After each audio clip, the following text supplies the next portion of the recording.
Welcome back, everybody. Race 2 of Season 14 brings us to Chicagoland Speedway here in Joliet, Illinois. And, after last week, we got a lot ahead of us here tonight. Thank you for joining us for the Groundhog 200 presented by the NAPA Longland Corporation here on Green Flag TV. And joining us here in the UNOH College Cup Series, I am your host, Brad Daniels. Alongside me is CIL driver Lucas Moody, and behind the scenes is our producer, Howie Burrows. First off, Lucas, how are we feeling tonight? It's been a good day for me so far, and it's been a great week for CIL, not only having the cup race last Monday night, but also Wednesday and Thursday, a triple header for the Collegiate iRacing League. And not to mention that last week out at Charlotte, we had a first ever CIL time winner, Logan Smith, in that 34 Auburn machine, taking home the win. Absolutely emotional moment for him, and I really hope we can see another first-time winner tonight.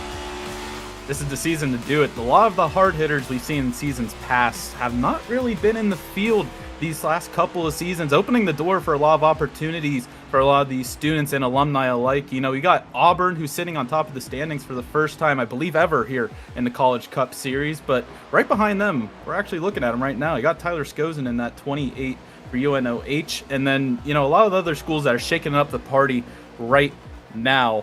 But while these drivers are all getting warmed up here, and you can see also getting warmed up in the pit road, we actually want to take a quick little talk about our sponsors that are able to bring the production here tonight, able to make this all possible. So first off, our season-long sponsor is the UNOH, University of Northwestern Ohio, a team that has been growing ever since they joined the CIL.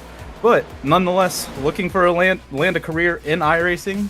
Begin your education at the university that started it all. UNOH works with some of the nation's premier race teams and gives students the hands-on experience needed to launch their careers. Turn your passion into a career at www.unoh.edu.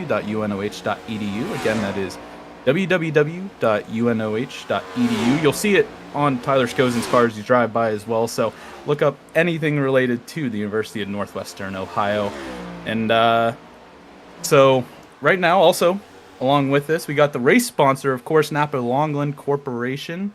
For your car, truck, SUV, and heavy-duty needs, visit NAPA and get the NAPA know-how. And obviously, we are within the College Cup Series, so the CIL has its own website. And if you're looking to look into any details about the CIL or any of its series outside of the College Cup Series, along with the Sports Car Formula Series, take a swing over there. Why not? Just take a look and see what's coming up on the schedules for all three series and just have a good time. Why not? And, one of the things, Lucas, we got Chicagoland here tonight. Very reminiscent of Charlotte a little bit in the fact that we got a 1.5 mile track yet again, some multi-groove racing. And if you're somebody like Logan Smith or one of the front runners from last week, you got to feel pretty good coming into Illinois.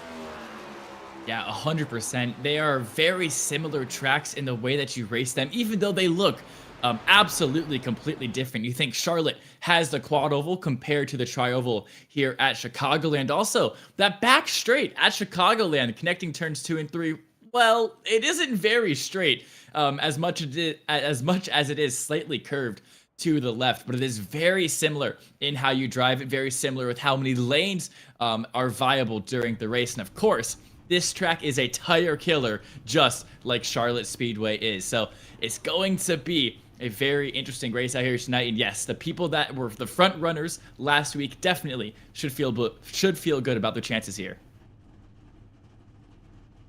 You can see everyone lining up on the grid here tonight. And it sounds like we are trying to get the grid up, but there might be some technical difficulty. But we'll take a look at the grid right now. You got James Bowman from the University of Kentucky, and 2 is outside, Logan Smith. Those 2 very fast last week. And then right behind him, the 13 of Ryan Arnold. And then alongside him, the 95 of Jake Cummings. Then we have Ronan Suarez in the 31, Tyler Skozen in the 28, rounding out top your first 3 rows. A new face here in the CIL, Alexander Ortega, starts in 7th, with Brian Ferwetta, 2 is outside in the 248 from Embry Riddle. Reese Bayhem and Trey Lambrecht round out your top 10, and Lucas, you want to take us through our next 10? I'm gonna pass it back over to you as I'm also having technical difficulties on my end. Well, no, not to worry. I will run down this list real quick. Miguel Carrera, Aaron Brown in row 6, Jack Stoneman, Thomas Coonan, also a new face in the 23, starts in 14th. Zach Tallman, Brendan Lyman, row 8. Christian Garish, Madison Ulrich, row 9. Matt Gagnon, Cade Corbin in your top 20 there. In 21st, Austin DeLong, Ryan Smith, Andrew McGill, Connor Bingle make up round 12. Andrew Voigt, Aaron Cyrus in row 13. Row 14, Aaron Ramon, Robbie Hotchkiss. Row 15, Carter Copini, Wesley Shaw. And your last 7 entrants here tonight is Lee Winters, Jack Wilson, Josh Camphor, Roger Primo, Caleb Larson, Edward Sanchez, and Ethan Head, who I believe Ethan Head had some technical difficulty. So I think it's only 30 cars here tonight that will take the grid here in Chicagoland, but everyone ready to continue what momentum they had last week, and these two on the front row had some great momentum and trading blows with the best that are in this field here tonight. Pace car rolls, well, actually they're doing another grid, nope, there it is. Actually, it's a really late pace car there, but they are going into the restart zone now, and we are underway here in Chicagoland.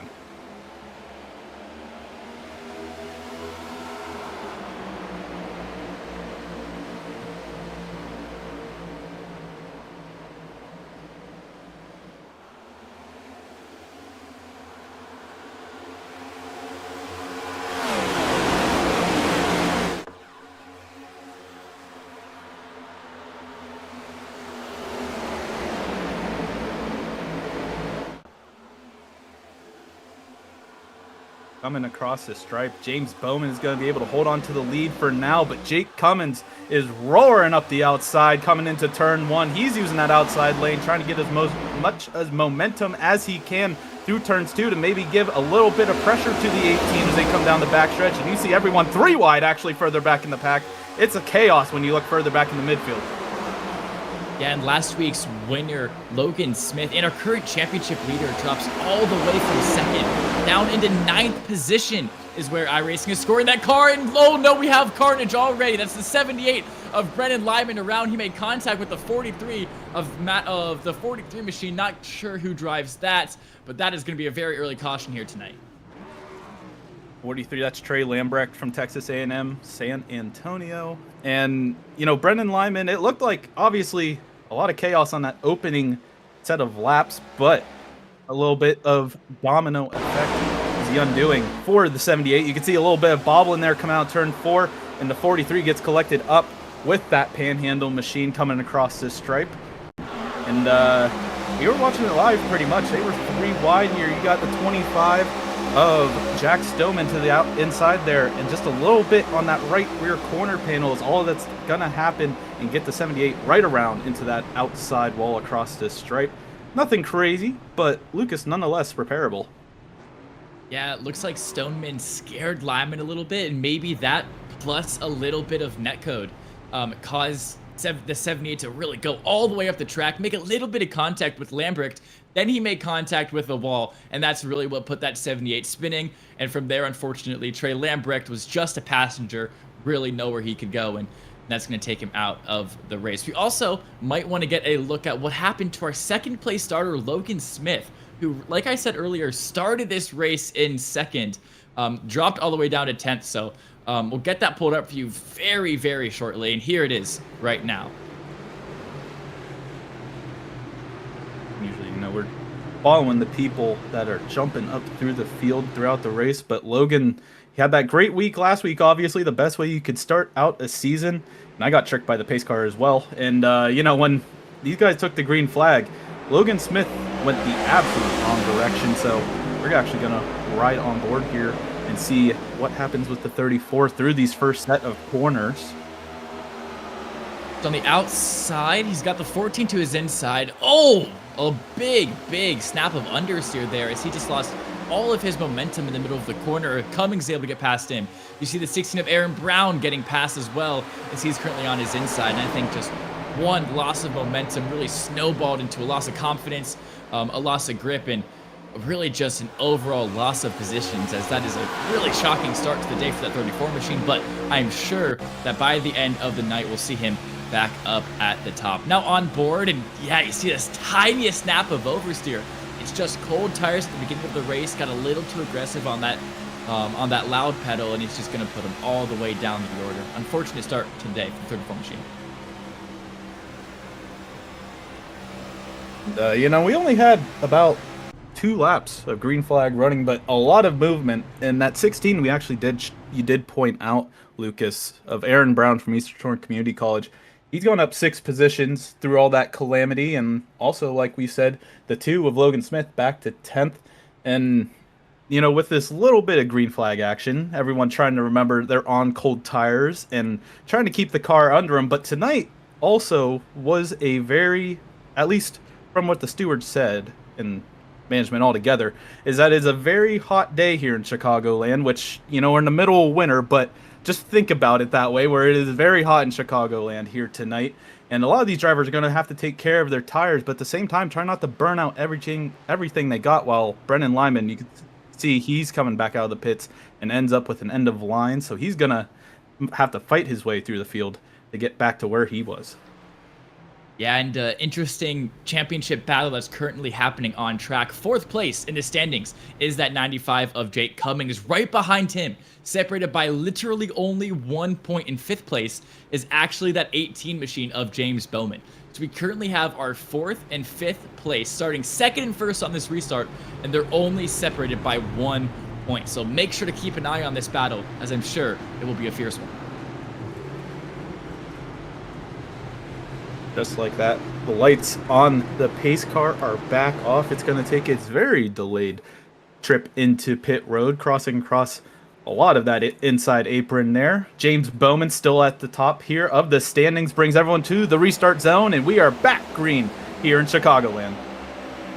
Yeah, and Bowman gets a really good jump. Jake Cummings is already under attack from that 13 machine of Ryan Arnold, as Alexander Ortega, the first-time driver, looking to take it down the inside of 3 wide. He's going to hold that line. They're still going to throw on an exit, and Cummings is the one that has to back out behind the 13 now. Ortega, he seems like he is very aggressive. First-time driver for the University of Missouri, Kansas City machine there. You can see he's trying to make it work, but right now has to stay complacent in 4th. Aaron Brown makes his way up to 5th, but we still got a battle going up here for the lead. Actually, a lot of battling going out the field, no matter what you're looking at. Jake Cummings currently with the fastest lap, trying to keep potentially that bonus point under his belt.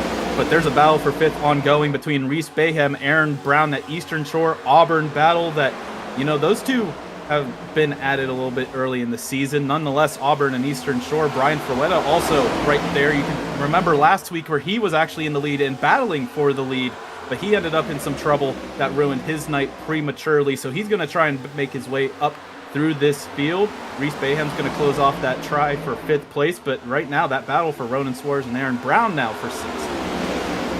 And of course, Eastern Shore Community College currently sitting 3rd in the team standings, while Auburn University is sitting in 1st, 10 points ahead of that. So not only is Reese Bayham and Aaron Brown, as they're fighting for position, you know, joggling for that spot on the racetrack, they also have to keep in mind that team battle, that the highest finishing car on your college, as the caution comes out, Cade Corbin of the 08 is going to be around. That is your director of the Collegiate Cup Series, and he's had some unfortunate situations happen on lap 10.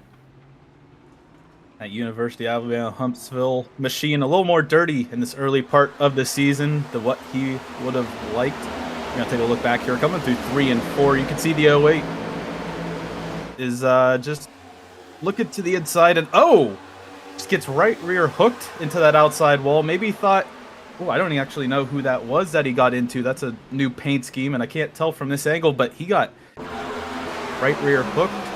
And Lucas, you got a copy on who this is onto his outside? I'm still looking. I have words, the 06 Christian Garish. And yeah, they just kind of drift into each other, unfortunately. It sends Garish completely pirouetting, able to get that car 360'd and onto the apron, but he does have a meatball flag, which means he has to come down to the pits for mandatory repairs. And let's take it on board with Corbin now. but now we're on board with the 73. Wesley Shaw, another driver with the meatball, and boom! There's Garish coming completely out of nowhere, gonna completely hurt that front right side of the 73's car. Wesley Shaw, we've seen a lot where he is somebody.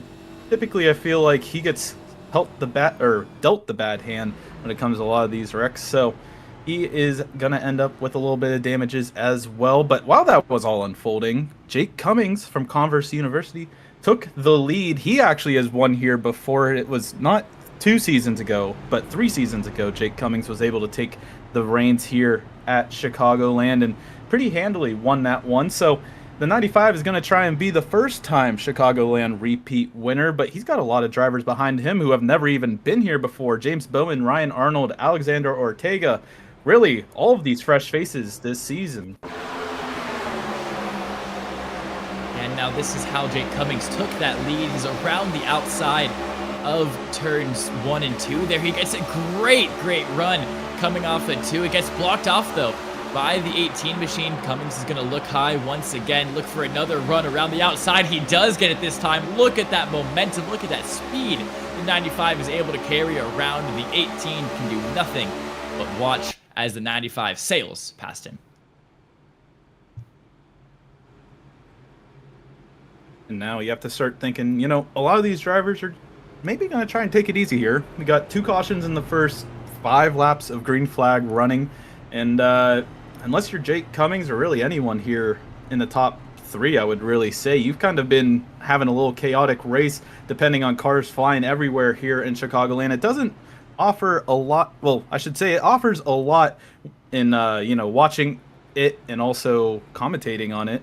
But at the same time, you know, a lot of these drivers trying to just get used to the pace and also get used to everyone around them, especially when you're Jake Cummings. You have no one around you that you're really used to. He is a long-time driver here in the UNOH College Cup Series, but around him, Reese Bayhem and Brian Ferretta are probably, and Aaron Brown maybe a little bit. You know, those are your most expertise drivers when it comes to this College Cup Series. Everyone else, very fresh faces, very fast cars, nonetheless representing some very unique and new coming colleges and universities. So we'll see if they can try and take this lead away from the 95, but you could probably attest to this, Lucas. It is a very hard job to get around this 95.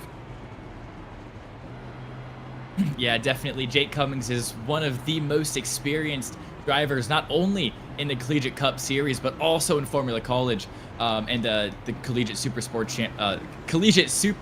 Car Championship as well. And yeah, speaking of new faces, Ryan Arnold in that Bryan College machine, marked as the 13. But to settle out any confusion you guys may be having at home, his livery is actually running the 14. So we're going to keep referring to him as the 13 because that's what the live timing says, and that is the number he gave us at the beginning of this season. But the 14 is going to be the Brian Arnold, at least on the racetrack. Pace car back down pit road. We are green yet again, and Jake Cummings gets another great jump here. He's going to take about a 2-car length lead into turn 1. James Bowman hunting right behind, but it is Alexander Ortega and Ryan Arnold nose to nose right now for 3rd. And right behind them, Ronan Suarez, Reese Bayhem trying to make it work through turns 2. Reese Bayhem using that outside lane, getting heck of a run. But now Alexander Ortega's not just done with 3rd, he wants 2nd as well as he's looking to the outside of James Bowman in that Kentucky machine. Yeah, Ortega's got that really overpowered outside line now. Bowman still holding that inside, just cannot defend with the run that that Ortega got out of turn 4. So now Ortega not only did he get past 2nd, he's looking for the lead as well. He's hunting down Jake Cummings. You can see it in the way he's driving. He is not settled for 2nd. He is hungry and he wants that lead. Everyone getting it back to single file action here, taking a little more conservative approach as we look maybe for some 3-wide. Oh, I thought Miguel Carrera was trying to make a 3-wide coming out of 4 there for that 5th place position, but he is able to back out of that, and Reese Bayhem and Ronan Suarez still are duking it out coming across the front stretch, trying to see who's going to win that. But that 31 machine of Ronan Suarez is going to be able to pull out and right in front of Reese Bayhem, who slides right up in front of Miguel Carrera in the 77. Yeah, and you see as well on the live timing. Alexander Ortega has taken that fastest lap point away from Jake Cummings now. That is just proof that that 32 is really pushing his tires right now, and he's trying to do everything in his power to keep up and potentially catch Jake Cummings out in front. But here we go. This is the battle for fourth. It's Ronan Suarez on the outside of Ryan Arnold. Arnold gets a little bit loose out of turn 2. That's going to be the opening Suarez needs, and he's going to take the spot down the back straight. Santa Monica College car has came, and he is going to just keep going through the field here and try to make his way up through the top 5. He's actually up to third now as we pan back further. It looks like everyone kind of, just jumping in and out of the different, jumping in and out of these battles. You can't really keep up because, when you're on that outside line, Lucas, it's kind of hard to defend on that inside line, especially considering when somebody gets a run on you. And we're going to see it right now. You see Ronan Suarez still charging through door to door with Alexander Ortega. Ortega has that outside line, but they're about leaning on each other coming out of 4. And they got super close there, but as we were talking about it, Ortega, he has that outside line, that much more preferred line, as Bowman behind makes a really tight move to take 4th place away from Ryan Arnold. But there you see it, Ronan Suarez able to take that 2nd place away using that outside line, and it is so hard to defend on that inside line when somebody's going around your outside, simply for the fact that they have such a better run, especially around here at Chicagoland. And that's honestly the case is with a lot of these ovals, especially last week at Charlotte, and all throughout the entire weekend. We saw that a lot at Vegas, as well as that's where we went to SRA just Saturday night. Same story, that outside line being very strong, as Reese Bayham now looking for the outside of James Bowman. Bowman once again gives up that outside line, and Bayham is just going to sail past. And a lot of drivers have preferred lines. Maybe that inside line is where Bowman feels most comfortable, but right now it's sending him the wrong direction, as that Kentucky Wildcat machine is now falling down the standings to 8th, and now trying to battle for 9th with Jack Stoneman there, that UNOH machine, another first-time UNOH driver for this season. He is looking for a top 10 finish here tonight, as he is passing that 18. As everyone in the top 10 now just trying to make it work. Alexander Ortega making a defensive call there, looking at inside line going into 3 to try and keep Miguel Carrera behind him. Miguel Carrera, there's a caution actually. Yes, the caution comes out in lap 21. Jack Wilson in that 925 machine looks to be spun around. He is now an alumni. I remember he was a student a couple seasons ago, but it's good to see that Jack Wilson has returned representing his college. Let's see, he's got Brennan Lyman to his inside. Zachary Tallman in that 71 machine is behind. Let's see what happens. Wilson gets a little bit loose in the corner, but Lyman actually comes up a little bit. No contact is made just yet, and Wilson completely gets a tank slapper on the exit 2 there. Tries to go in the infield and save it, but he's going to come back on track and loop it around, bringing out your caution. Luckily, no sort of, it looks like no sort of contact at least. I think he just came out of the corner, got a little loose coming out of 2, just puts it in the grass. Thankfully for the 925, nothing hit him, and he didn't hit anything else, so that 925 from UNG is going to have to hold on, as I think a lot of these drivers right now are coming down pit road, as you see on the right side of your screen. We're taking another look here with Brendan Lyman, who was potentially involved, but didn't look like any sort of contact with the panhandle machine. Yeah, it could have been a netcode, but seeing it from that angle, I do not believe it was. I think Lyman did enough to get off the throttles to not run into Jack Wilson. I think Wilson just got a little bit spooked from the car behind, gave it a little bit of too much right foot down, and just looped that car out of 2, unfortunately. But this is a free pit stop for the entire field now, as you see everybody coming down, taking fuel on at least 2 tires. Some drivers taking 4, but a lot of drivers might have taken 2. And the top 4 did stay out as well. 23 laps in, but already some alternative strategies being played out in the field here tonight. That is also Reese Bayham, Aaron Brown, Madison Ulrich, and Cade Corbin, who was involved in an earlier instance. He might be also able to get a little bit more on these top 3, as you could see their latest stint here. Everyone coming down pit road except for that 08, 48, 16, and 334 as they were really in different parts of the field. So this strategy call might give them a little bit of an edge for now, but with only 3 cars to buffer, Reese Bayhem is going to be under a lot of pressure from Jake Cummings and the rest of the group. Especially at a track like Chicagoland, where the asphalt just eats up your tires. I mean, speaking from experience, it is so bad what this track does to your right front, and that's one of the reasons a lot of drivers like it, because it really is about tire saving and how long can you stay on one set of tires and how well are you able to manage your pace on the same set of tires. And looking at the pit stop times, only one of these drivers took 2 tires. That's going to be Lee Winters in that 37 machine, but that's all the way down the order, so we probably don't have to worry about that. You see Madison Ulrich still sporting that KDA paint scheme, and I am going to add something about Aaron Brown in that 16 machine.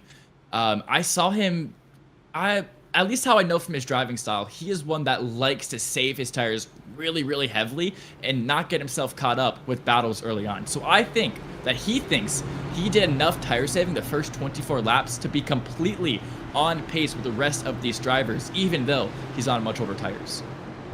We'll see if that tire fall off is going to be the detriment to these 4 on your screen right now. Out front, it is Auburn's Reese Bayhem to his outside. Eastern Shore Community College's Aaron Brown, Madison Ulrich, Cade Corbin, and Jake Cummings round out your top 5 as we are back under green here in Chicagoland. Yeah, and while the 95 slow off the start, the 16 slow off the start. So already we have a bit of kerfuffling going on as Reese Bayhem takes a very clear lead, but here we go. One car is a little bit sideways. I believe that's Ryan Arnold in that 14 machine, and he's going to collect the 23, or that's the 25, excuse me, of Jack Stoneman, and that's going to be our next caution as the car is still trying to slow down the void trap. Right on board here, you can see Brian College and Jake Cummings getting right together in turn 2, a little too close for comfort. That's actually the 23 of Jack sorry, that's the 23 of Jack Stuman, I believe, a newcomer here in the College Cup Series. We're going to ride on board with the 13. Not much he could do. You can see the 95 in the rear view mirror, and he's just turning that car all the way to the right as much as he can. And at this point, he's just along for the ride, looking at the outside wall. Yeah, that's sometimes the issues that can happen here at Chicagoland, that there's so many grooves you can race on that the slightest bit of moving up the track, just as you see the 95 do there, is going to cause this entire mass of wrecking. It's going to bring out this next caution here. So you see the 95, it was ever so slightly, but he is changing his lines and moving slightly up the track. We'll take another look at it, this time from the rear side of this 95 machine. You can really watch as that line, that black line in the middle of your screen, watch as it goes from the left to the right, and that is evidence of Jake Cummings moving up the track. Obviously, cautions breed cautions. We said it a little bit last week, but this week it's a little more evident as everyone just kind of getting used to these fresh tires yet again. Reese Bayhem still out front with those older tires, but alongside him, you still got Aaron Brown, and Alexander Ortega tried to do as much as he could with the opportunity provided. Looks like Austin DeLong in the 222 for Penn College of Technology, also in pit lane. And the 43 of Trey Lambrecht might be, I don't know if they're getting minor damage repaired or something along those lines. They already stopped this past caution, so potential just trying to get the fenders flared a little bit more and get back to normal. We'll see. Ryan Arnold really is the only one that probably needs it. Yeah, so this pit stop could be for 2 reasons. Either you spun out in that crash and you want to fix some damage and get some new tires to fix your flat spots, or if you weren't involved in that crash, you'll still come down pit lane, not to take tires, but to top up on field. But I think a lot of these pit stops are going to be in the former here of these guys were involved in the crash. They want to take a second set of tires to get off any of the skid marks, the flat spots that they might have on them, and then also fix some damage while they're down pit road. And yeah, that accident, it's so small.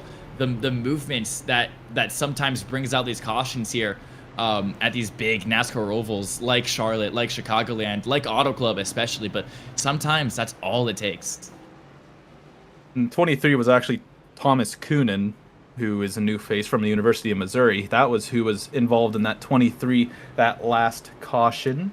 So he is going to be able to catch back up to the field in that Ford Mustang. You can see probably going to have to get a little more damage repair, but nonetheless, that 23 still looking fresh with that fresh livery. And all that being said and done, everyone stacked up back 2 by 2 in the lead. We still have the 334 to Reese Bayham from Auburn and Aaron Brown to his outside from Eastern Shore. A little bit of shakeup when you look further back as Alexander Ortega takes that 32 machine to the 3rd place position. Cade Corbin in EO8 from Alabama Huntsville. And yeah, Madison Ulrich from Otterbein currently in 5th. Jake Cummings in 6th. Ronan Suarez, Miguel Carrera, Jack Stoneman, and James Bowman round out your top 10. A little bit of rhyming there in the row 5 for this restart. Pace car. Lights are out. You can see, actually, I think Jake Cummings might actually have to go to the back of the field here for a penalty, potentially. It looks like he's fallen down the order because of it. Nonetheless, pace car back down pit road. Reese Bayham, Aaron Brown lead the field to the restart zone, and we are green yet again in Chicagoland. Yeah, and Bayham played that really, really smart there. You saw he waited for the very end of that restart zone, went right at the end of it, catching Aaron Brown completely off guard, and that actually allows Alexander Ortega, your current fastest lap leader, to get by, but not before the 16 machine just shoots around the 32 there, completely cutting off any chances of Ortega. Any chance that Ortega thought he might have at second. Brown is able to use that outside line once again, like we've been seeing all of these drivers use all day, as we might have some 3 wide action behind. It looks like the 77 of Michael Carrera up top, but no 3 wide. They're just going to go 2 by 2, as that battle is going to carry on all the way outside of turn 2. Miguel Carrera ripping that outside. We're actually 3 wide for 5th place there. Is Cade Corbin, Miguel Carrera, Jack Stoneman battling all out. Also now James Bowman entering the picture in that Kentucky Wildcat machine. And looking up front here, Ortega, Aaron Brown battling out for 2nd. Not fine with just being on the podium. They want to switch up positions and try to get anywhere near the 334. And you got to remember, Ortega's on those fresher tires. He's trying to hunt down these guys as fast as possible so they could be used potentially as roadblocks, but that inside line's not going to help the 32. Aaron Brown rumbles on that outside line back to that 2nd place position, now about 2 car lengths ahead of the 32, trying to hunt down the 334, who's just loving all this action right behind him. You can see Ronan Suarez also joining the picture there with Miguel Carrera, as they have a little bit of a gap to the rest of the field.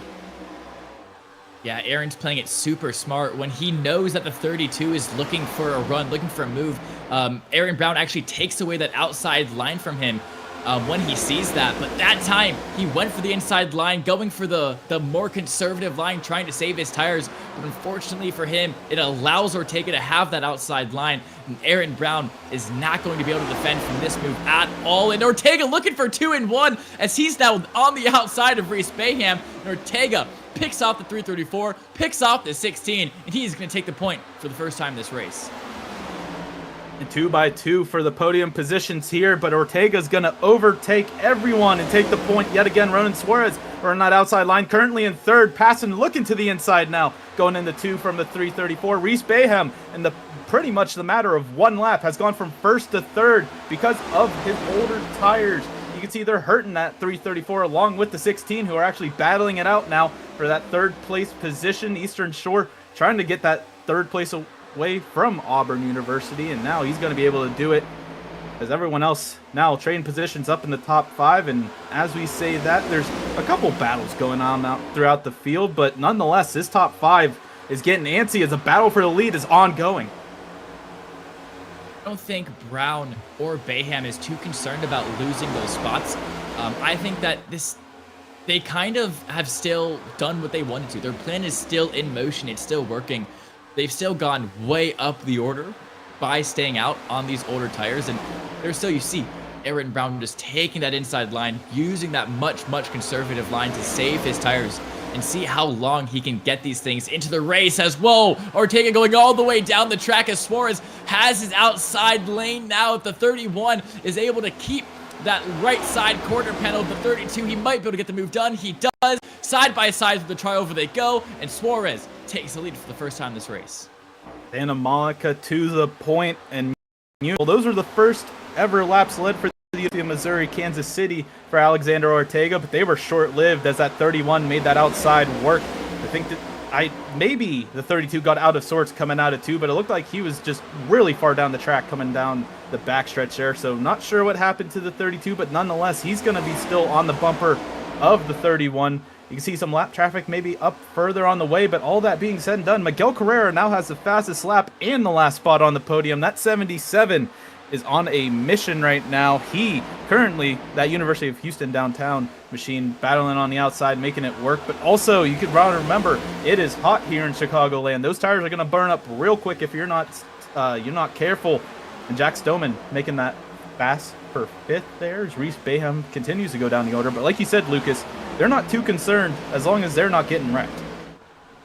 Yeah, exactly. And Miguel Carrera having that fastest lap, ripping that outside line is going to give him a lot of pace early on in the stint. But as you kind of hinted at, the big downside is that those tires are not going to last anywhere nearly as long as the guys that are saving it. So Carrera, it looks like he has the positions now, but he's going to fall through the order later on in this stint as Lyman making a really aggressive move to get past Tallman. And now I believe that's the 034, excuse me, of Andrew McGill also looking to the inside of Zachary Tallman now as that 71 machine falling like a rock, but he actually is able to defend from Andrew McGill in that Auburn University machine, at least for the time being, as Lyman, though, is going to take that 12th place away from him. I saw Lyman also hit the wall, I believe, coming out of 2, trying to pass that 71 Penn College of Technology machine. So all that being said and done, this battle up at the front, they're still right on each other's bumper here, still within about 2/10 coming across the line here. Miguel Carrera slowly but surely trying to join the battle, and Aaron Brown still in it, even though he has somewhat older tires. He's currently the one car out of that group of 4 benefiting greatly from staying out, and Reese Bayham still in the top 10 nonetheless. So those two still trying to make it work. All that being said and done, you got the podium position drivers right now just trying to see what they could do as Alexander Ortega actually sends it deep going into 3 here. He's looking on the inside. But the 31 of Ronan Suarez in that Santa Monica College machine is just going to pull right through, and now about 3 car lengths ahead of the 32, and that's going to leave the 32 back to the 77.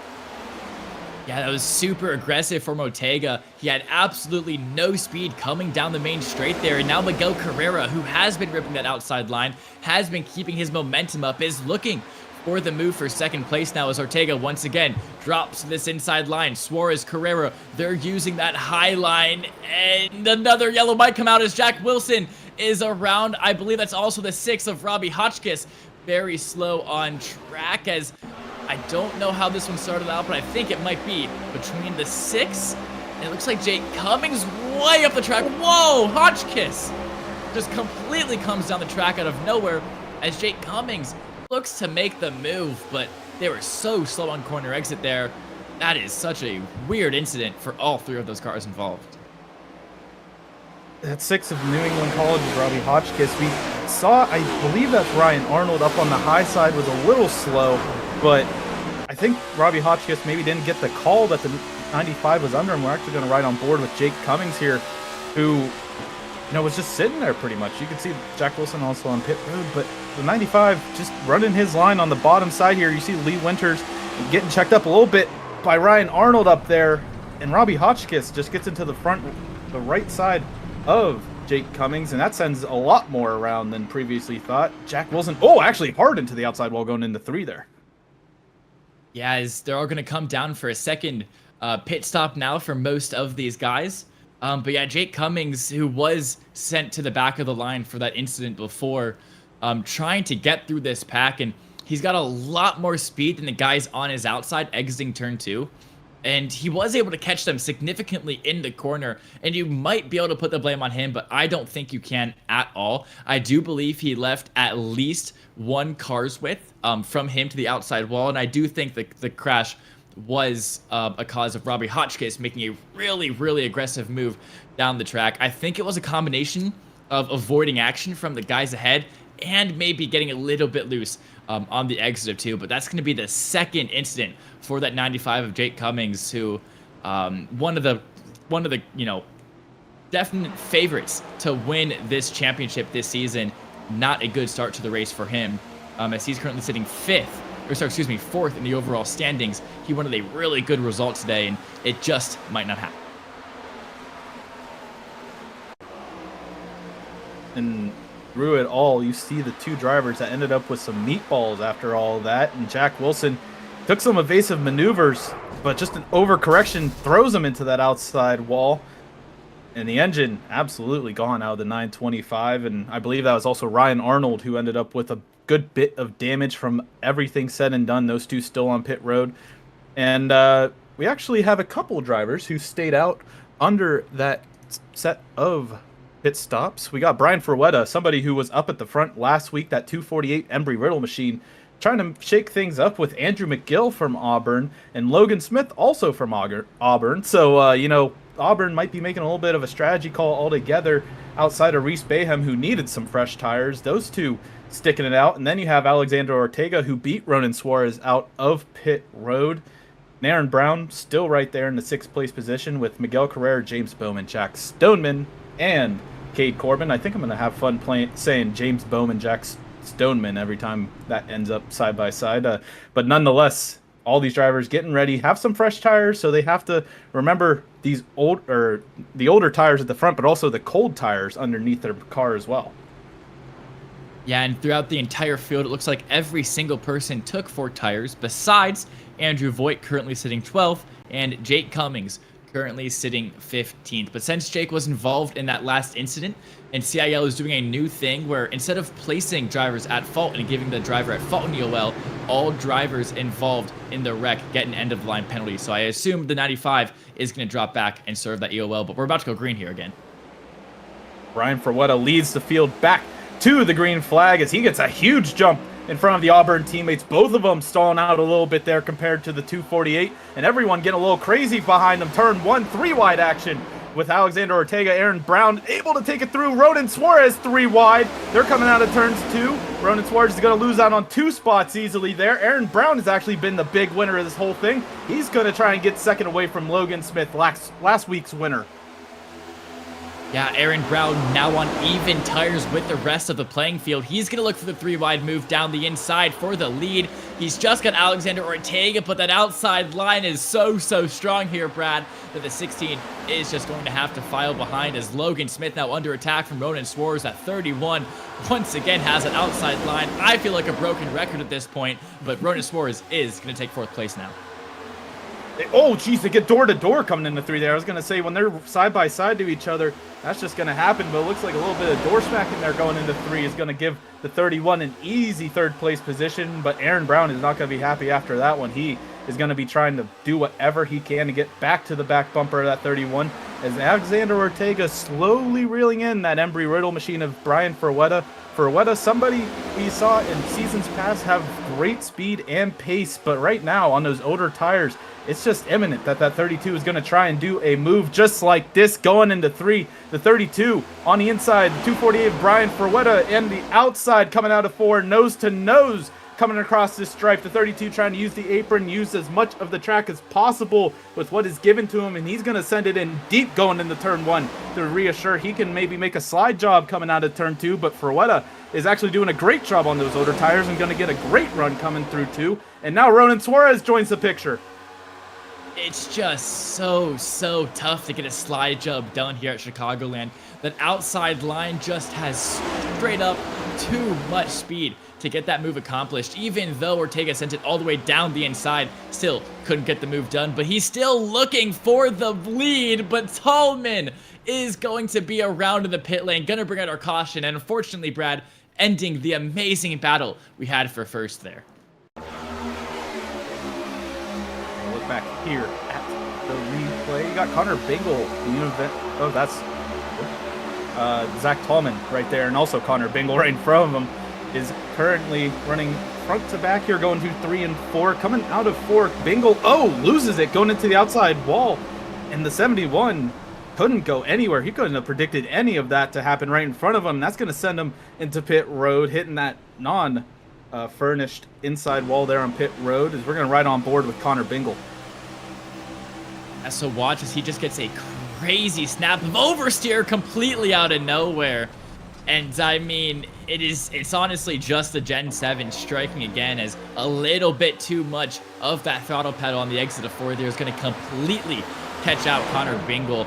I mean, he does get a little bit of the wall on the entrance, but I don't think that would have had any effect on his momentum. The exit, and look at that. It's such a violent snap out of nowhere, and neither of them could really do anything about it, especially not Tallman. Connor Bingle, unfortunately, going to be assessed the penalty on that one for, just an overcorrection that sent him to the outside wall there. But that means we are back yellow again. And we're actually going to look at the 034 of Andrew McGill, who's just wall riding there in that Auburn machine, coming into 3 there. And remember, he was one of those that did not take tires, so he was just trying to fight for his life through that whole thing. But Brian Ferretta able to keep that front spot. But today, real quick,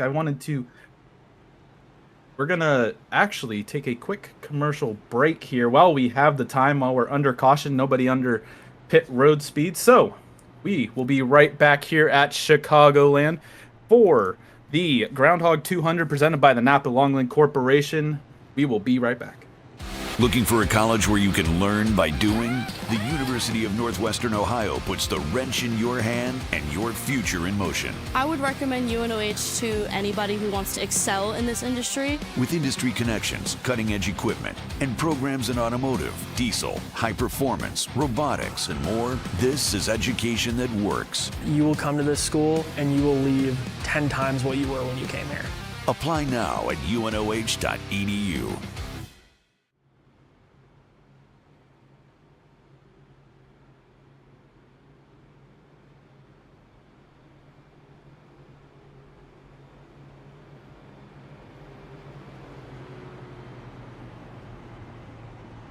Welcome back here to the Groundhog 200 presented by the NAPA Corporation. As a lot of things have unfolded here today. It's been a series of cautions, but also some fantastic green flag runs. And at the point, Brian Ferretta running a little bit of an alternative strategy at the moment. He's currently got 28 lap old tires comparative to the rest of the field, who are just going to get to double digits when we take green next time by. And Lucas, when you're looking at this front set of cars, is there anything popping out outside of the tire strategy? I mean, we always have to keep in mind the fuel strategy as well, but I don't think that comes into play at all here at Chicagoland, just because of how much you actually have to pit for tires. But besides any strategy things at all, I'm definitely looking at Reese Bayham and that 334 Auburn University machine. He had blistering pace last season when I raced against him, and he's shown a lot of that already out here tonight. And he's also shown a spectacular job of saving those tires as well. So I will definitely watch out for that 334 machine to be a late stint comeback driver. As if we get a long green flag run, the 334 could definitely be one of the drivers that could top the podium. Real quick, that 141 of Josh Camphor from Kansas State. He's currently up 21 positions, started in 33rd. He's currently just trying to make it work in that 6th row, as we have that Embry-Riddle machine of Brian Ferretta in a 248 with Alexander Ortega to his outside, coming through the restart zone, and we are green yet again here in Chicagoland. And once again, that leader using the advantage of controlling the restart to get a really, really good jump of the outside line. Ortega is going to go all the way down the track looking for that inside line. But as I've said so many times tonight, Ferretta has that outside line. He's going to get the momentum. He has the run down the back straight. He is going to be a little bit ahead of Ortega. But once again, the 32 sending it down the inside of turn 3. And he is going to clear the nose of the 248 and take that lap 54 for the books. Goes to Alexander Ortega for the University of Missouri Kansas City machine. And, we might just abbreviate it to UMKC, as that is a little bit of a mouthful. So, everything considered here. You can see Jack Stoneman also entering the picture in that 25. He is currently... hard hit! Outside wall, turn 3. An absolutely massive wreck just unfolded. And it's still going. They're still wrecking as Ulrich looking to go on the apron to avoid the crash. That's our last week winner, Logan Smith, whose engine just completely blew up. He had to take a tow. He's going to be done for the race now.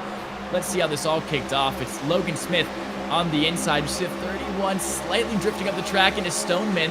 I wonder if it's there or if it's between Smith and Jake Cummings. Oh, the 31! A really, really aggressive move up into Jake Cummings. Cummings looks for avoiding action down the track, and in doing so, completely wipes out the 34.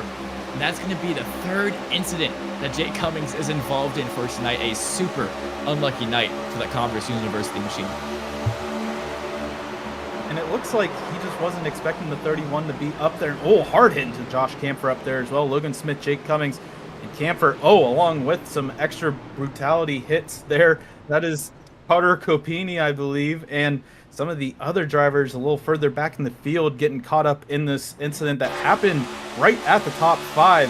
You're going to ride on board here. You can see the smoke happening up there, and that is the 14 of Carter Copini, who actually is able to initially get through it, gets looped around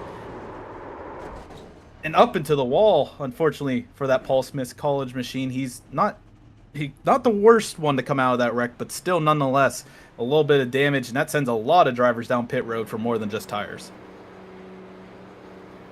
Yeah, as once again, a lot of these drivers going to have to come down pit road, and if you're involved in that accident, you don't have a fast repair in the Collegiate iRacing League, so manually get all of that damage fixed. It's going to be a long pit stop for a lot of those guys. And while we have a moment, we would like to thank our season-long sponsor, UNOH, who has stouted a lot of great drivers here in the College Cup Series, the UNOH College Cup Series. It's time to turn your passion into a career. The University of Northwestern Ohio is a pioneer in the field of high-performance motorsports education. UNOH designed and implemented the first high-performance motorsports program in the world and is the only university that owns and operates its own racetrack facility. Celebrating more than 100 years of education, UNOH has more than 40 degree programs to choose from, including programs in diesel, automotive, robotics, and AMP, automation, and hybrid electric vehicle technology. UNOH currently has nearly 3,000 students from 48 states, 40 different countries on campus, and has educated students from 81 countries. Are you ready to take the next step with a degree from the University of Northwestern Ohio? UNOH graduates are employed in all levels of professional motorsports, from the NASCAR Cup, Xfinity Truck Series to Monster Jam, Formula Drift, ARCA, NHRA, Indy Cup, World of Outlaws, and beyond. It's a tongue twister, and there's a lot more going on here at UNOH. So are you serious about racing and dedicated to your success? Find it all at unoh.edu. Well, UNOH's own Jack Stoneman in that 25, somebody we haven't really talked about this race, currently sitting in 4th. And I think we can finally stop talking about tire strategy, because not too many people here in the top 20 or so are on the, they're pretty much all on the same strategy at this point, unless they had to come down for repairs throughout that yellow flag. But we are back 2 by 2. It is Alexander Ortega and Brian Ferwetta switching spots here for this restart. James Bowman from Kentucky is on that inside. Jack Stoneman from UNOH on the outside, and rounding out your top 5, it is Ronan Suarez and Cade Corbin actually battling back to now a 6th place position on this restart. Pace car is going to be coming down pit road yet again. Alexander Ortega going to bring everyone to that restart zone and get another huge jump here. Going across this stripe, we are back under green here in Chicagoland. Yeah, and James Bowman already looking to the inside of Brian Ferwetta. Ferwetta started this restart in 2nd. Bowman's trying to take that away, but that inside line is going to be really, really hard for that 18 machine. And it looks like he's just going to have to file in line before he loses any more spots, because you can see Stoneman had a massive run around the outside and down that back straight. Stoneman definitely looking for that final podium position if Bowman was not able to get back up the track in time. Somebody we saw in a couple instances tonight is that 78 machine of Brendan Lyman, who is pushing his way through the field, trying to now make his way into this battle for 7th, and actually making it a 3 wide battle for 6th right now. Cade Corbin, Tyler Skozen, that UNOH machine on the inside, brushing arms with that Alabama Huntsville machine on the outside, but nonetheless, Brendan Lyman going to make it a 2-for-1 special coming through the backstretch, and now he's going to use that outside line to his advantage and power on through, while these two are still trying to figure it out for 7th. Skozen on the inside, Cade Corbin on that outside, and they lost a lot of speed and potentially might be trying to lose another spot here as Austin DeLong joins the picture. Skozen in that UNOH machine just trying to hold on to what he can on the inside, with Reese Bayham now rounding up the rear. They're going to slide right up into that little bit of entryway that he had. Yeah, and don't forget Skozen, who finished 2nd last week out in Charlotte, is going to be currently 2nd place in those championship standings. So he's got a lot to race for here tonight, and he definitely wants a good finish to try and maintain that 2nd place in the overall standings. And Ortega still out in the front, up to a 0.3 of a second lead on for Wida now. But looking back in the field, it's once again Skozen who's looking for that outside line. He's battling currently with Cade Corbin, with Austin DeLong, as he is going to drift slightly ahead of Austin DeLong for the moment. DeLong looking for that inside line of that 222 Penn College of Technology machine, but the outside line is going to allow Skozen to power around him and get that move done for 8th place.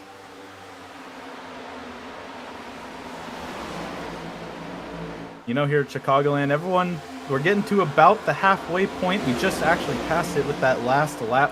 So trying to get everyone to see if we're going to get a long green flag run here, which might surprise some of these drivers with how this race has gone so far, maybe throw a wrench into their plans.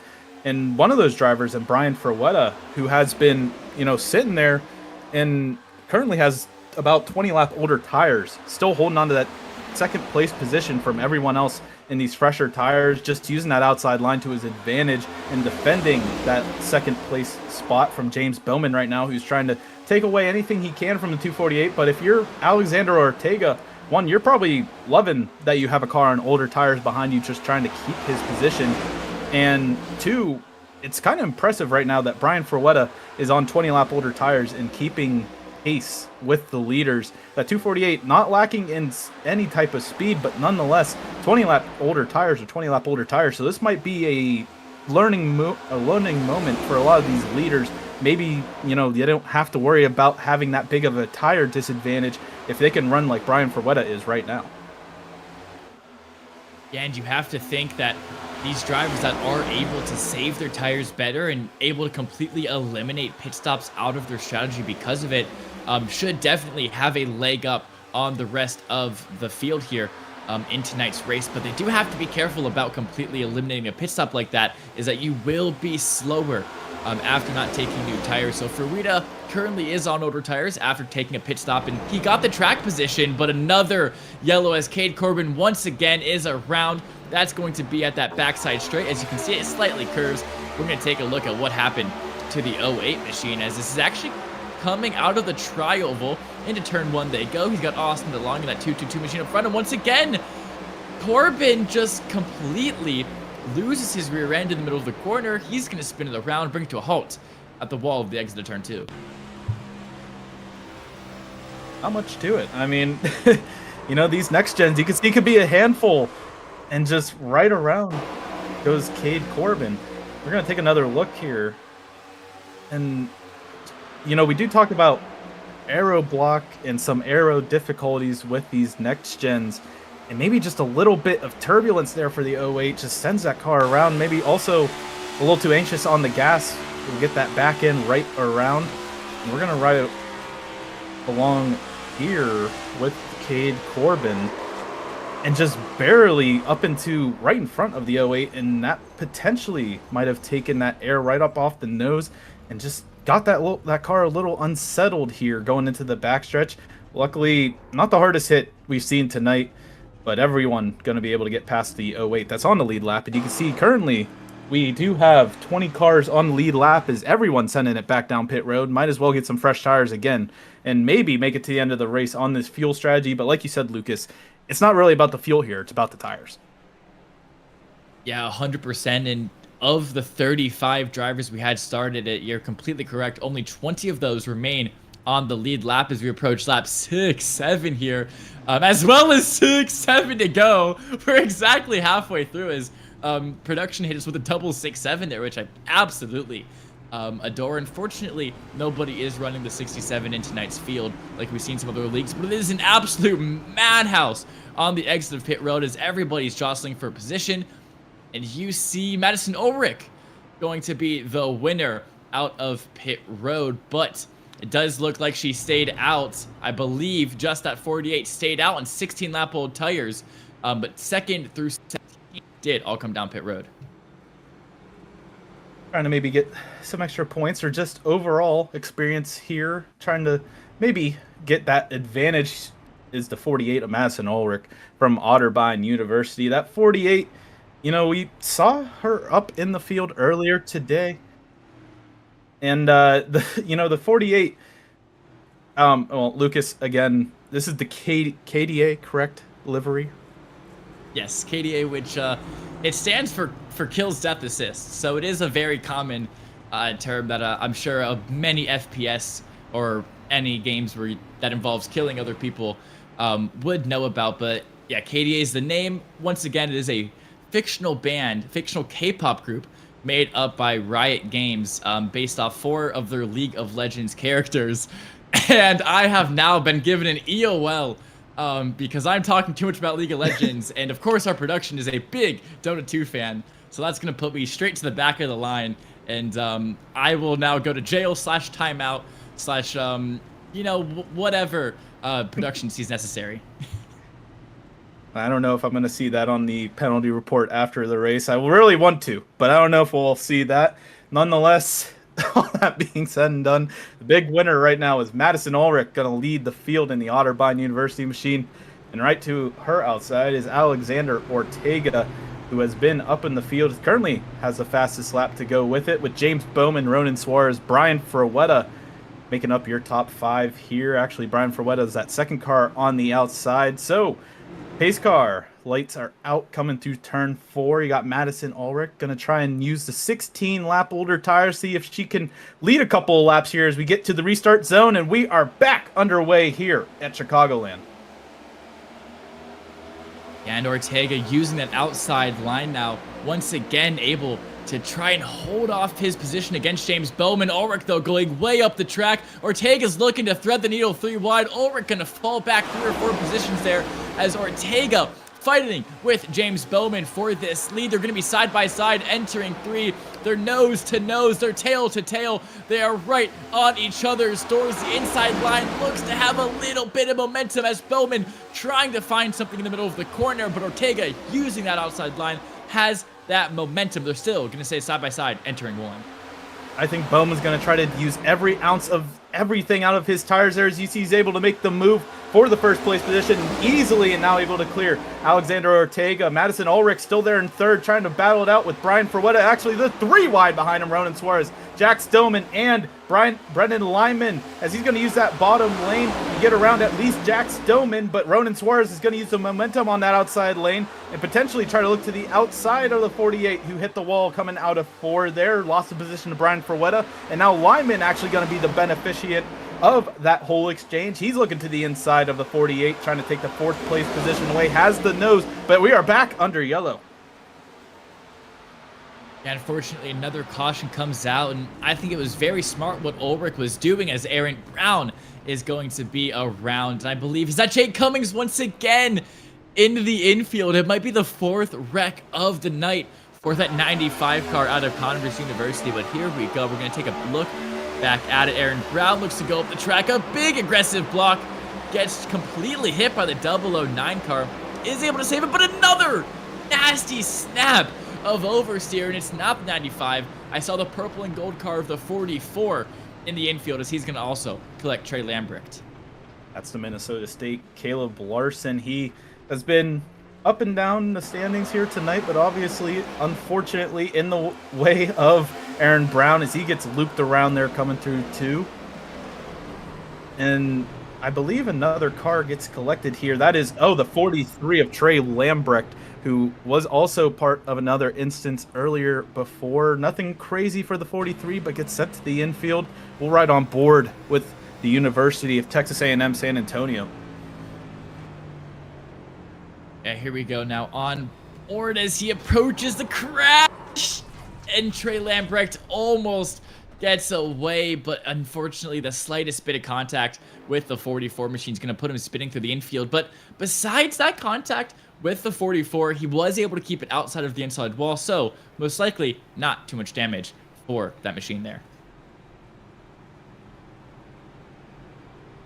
Someone we'd like to point out here of Brennan Lyman, we saw him making some moves trying to cut his way through the top 10 at Oklahoma Panhandle State University. Machine had some fast speed last week. He was somebody on a mission, but I believe he was caught up in the second half of that second half of the last race. He ended up in the pits. So unfortunately, we're going to have to see, you know, if the 78 can make it through the second half. Is Ryan Smith, I don't think he randomly just took the lead there, but nonetheless, James Bowman is going to still lead us around to the green flag. You have also Alexander Ortega, Brian Ferretta, Brennan Lyman, Ronan Suarez making up your top 5 here tonight. And Lucas, we're not going to put a commentator's curse on anyone here. Is there anyone you would want to put a commentator's curse, though, on in the top 5 and to say that they have a good shot of winning it here tonight, or you're just not going to take your chances? I mean, I definitely don't want to commentator's curse anybody, but if you're asking me for a prediction, looking at this top 5, I mean, there's so many good names of a lot of these drivers have had so much pace tonight.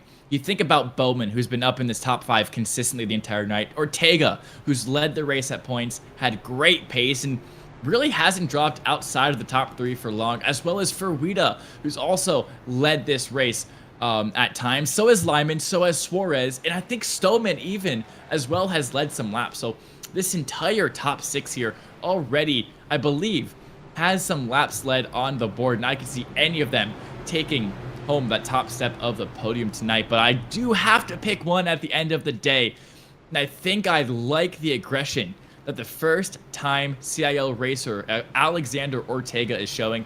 I think that's the perfect balance of aggression and conservativeness that you need to win a race here in the CIL, and I'm gonna put my money on that 32. The 32 keeps up the speed, like you're saying, Lucas. We're going to have to get used to saying that University of Missouri, Kansas City machine, or UMKC, as he has on the side of his car week in and week out. Last week he didn't take part, but this week still making sure he makes his mark in the standings.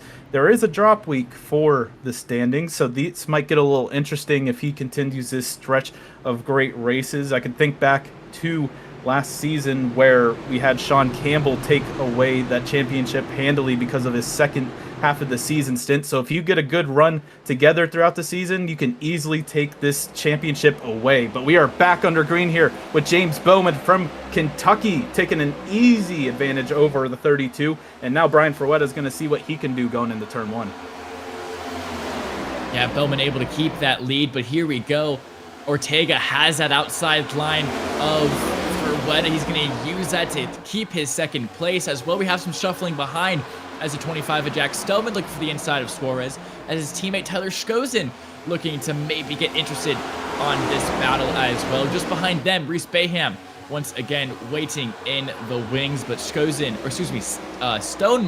and Suarez are going to stay side by side all the way down the tri-oval and into turn 1. Brennan Lyman still not letting up. He's got himself into a podium position, making that third place position pass look easy on the 248 of Brian Ferretta. The Embry-Riddle machine still trying to just figure it out here in the podium spots. He is currently sitting in 4th, but right behind him, Ronan Suarez, Jack Stoneman side by side coming through 4, nose to nose. Brian Ferretta is going to get a little bit of draft to the 25, but the 31 has enough momentum that he's going to clear him going into turn 1. And now everyone fans out to their preferred line through 1 and 2. And for Alexander Ortega, he's taking that bottom line. And Brennan Lyman, I think, tried to use the outside line, got into the wall, and that's let Brian Ferretta join in on the battle here for 3rd place again.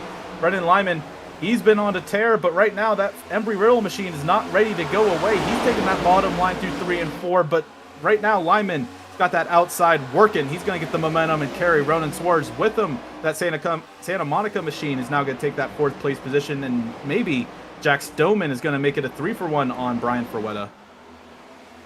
Yeah, that Oklahoma Panhandle State University 78 of Brennan Lyman is making really big moves around the outside as he's going to get all the way up to 3rd place as Ortega once again running that inside line, opting to save tires for at least a couple of laps while he's not under pressure from the guys behind. And this top 10 is all completely covered under a blanket right now, as it's so cool to watch all of them be nose to tail down the straight, and then they all fan out in like almost perfect harmony to their preferred line in the corner, and then watch them as they all come together right back in that straight line. It's honestly poetry in motion watching it, and you don't usually see that at a lot of other tracks, so I'm so happy that we're able to see it at the track that is Chicagoland Speedway. But once again, Lyman able to hold off that 3rd place from Alexander Ortega while all that battling is happening behind. James Bowman with a 0.3 of a second lead out front is just smiling and waving goodbye. Ronan Suarez got to the outside of Brennan Lyman. That's going to be a free position for that Santa Monica's 31. And now Jack Stoneman also to the back bumper of Brennan Lyman. These three running that high line, and actually it looks like Ronan Suarez was about millimeters away from the wall there, as that 31 is going to be able to cruise on by and actually get alongside of the 32 of Alexander Ortega and take that 2nd place position away. He's actually in front of the 32, but he's going to save it in. But right now, it sounds like, according to the chat, there might be some fuel strategy at play. Sounds like the 32, I believe, might be saving a little bit here. You can see he is actually a little slower comparative to the leaders just because of this strategy call. And if everything goes green, you know, this is a great call by the 32. Yeah, it definitely is. It's just so risky, especially at a track like Chicagoland. We've talked about it.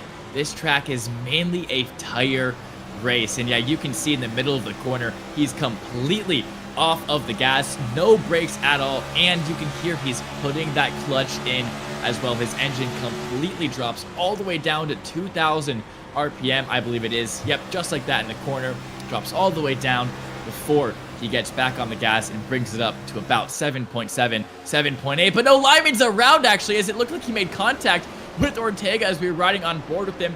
He's going to take avertive action into the infield. So is the 25 of Jack Stoneman, but no caution, and crucially, both of them stay out of pit road. Now we were riding on board with the 32, and right outside, they get 3 wide, and oh my gosh, it looks like the 78 got so unsettled, got sent up into the wall, and that sent Stoneman also to the infield. Both of those cars had to bring it through the infield. Luckily, didn't get on pit road, so no black flags, but we're going to ride on board here with Brendan Lyman coming through 3. You can see Ortega and Stoneman back there just trying to, you know, battle their way back, but he gets so unsettled, so loose coming through 4 that sends the front end of the car right up into the wall, and he gets sent right into the infield. And we're going to look with Jack Stoneman from UNOH for this whole thing.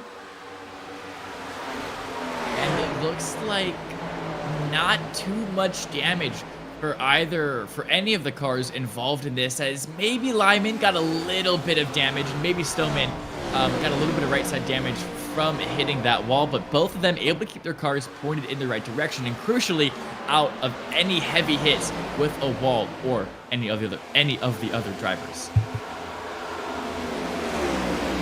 And with that all being said and done, currently the only UNOH car, and Tyler Skozen battling out there, you can see with Andrew McGill for 7th.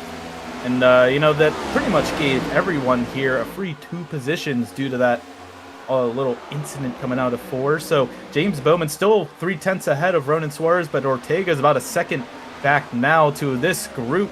And looking further on back, that's at 78 of Brendan Lyman. He was fast, but there is definitely some damage on the 78. And we'll see if Trey Lambrecht in that 43 can try and do anything on an inside line. The tires aren't completely useless yet. This is hot temperatures, but nonetheless, you know, we're still pretty fresh on this stint. All of these drivers should be able to battle it out and duke it out. But looking back now to the battle for 5th. Yeah, that battle for 5th really intensifying now as it's Brian Ferreira chasing down Reese Bayham. Of course, that 334 machine out of Auburn University. Ferreira gets a good run out of 2 there, but now looking either further back, it's not going to be, as I believe Bayham was able to get past him there, but this is the 034 now on the outside of the 37 Andrew McGill versus Lee Winters here. They're going to take it through the tri-oval, and McGill looks to have come up on top out of that one.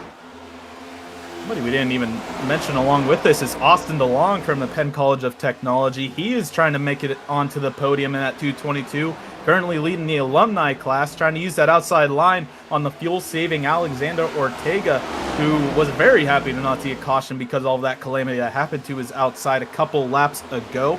But nonetheless, Austin DeLong is going to happily take that position away from the 32 and maybe hope for a caution nonetheless. But right now, the 222 on a warpath, up 18 positions from where he started.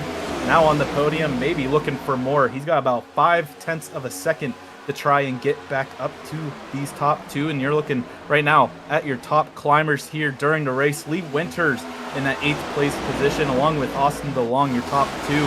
Aaron Ramon, Robbie Hotchkiss, and Andrew McGill. Those 5 cars all making it through, and I believe all 5 of them in the top 10, so making it count when it matters most. As we look at this battle, back for 4th now, Reese Bayham caught up to the 32, and now the 32 is going to lose another position, trying to save some fuel. Ortega still clutching in the middle of the corners, keeping his car in 5th gear. Gets up really close to the rear end of Bayham there. I think Ortega thought he was going to go much quicker through the corner. But here we go now. This is the battle for 8th, I believe, as Lee Winters is getting completely hunted down by the guys behind. That's Andrew McGill and Aaron Ramon, both looking for the pass on that driver out of Vincennes University, as he's got Tyler Skosian in front of him to keep him company as well. Further back in the pack, Madison Ulrich leading Andrew Voigt and Robbie Hotchkiss in that battle for 12th.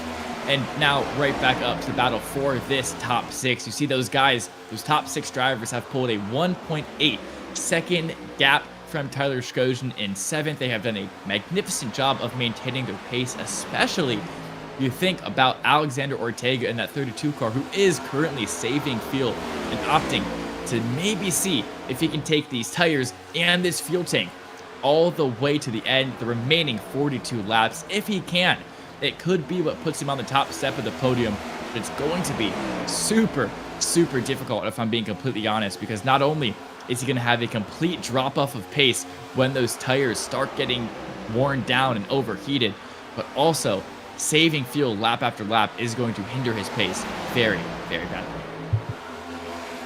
We're looking back to this gaggle of cars that have broke away a little bit from that front pack. You got these little mini packs, especially this one.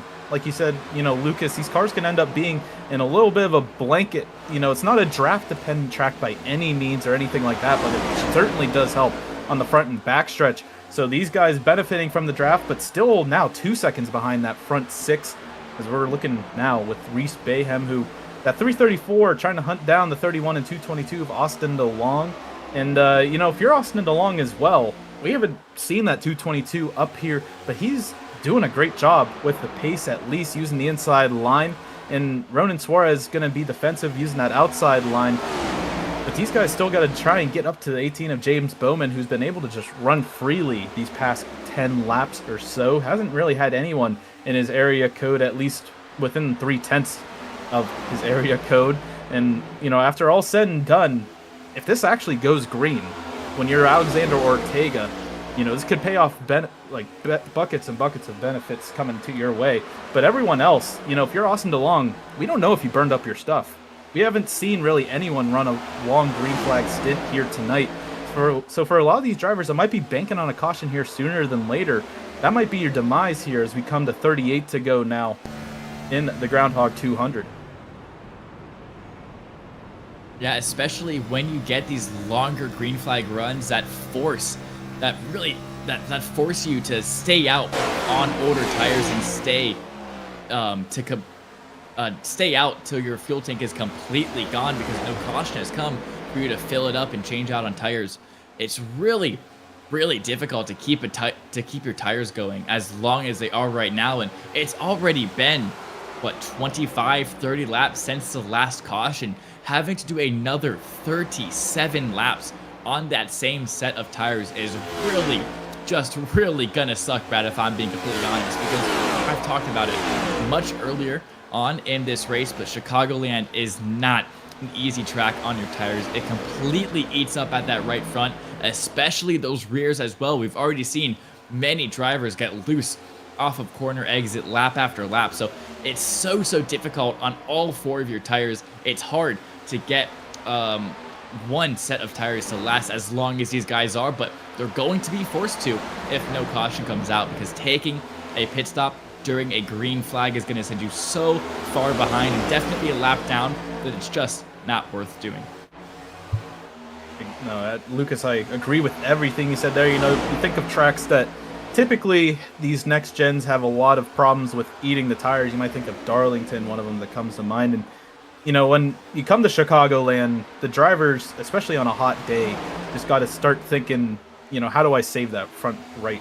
And as this is all being said and done, see this battle for second still heating up between Ronan Suarez, Austin DeLong, and Reese Bayhem.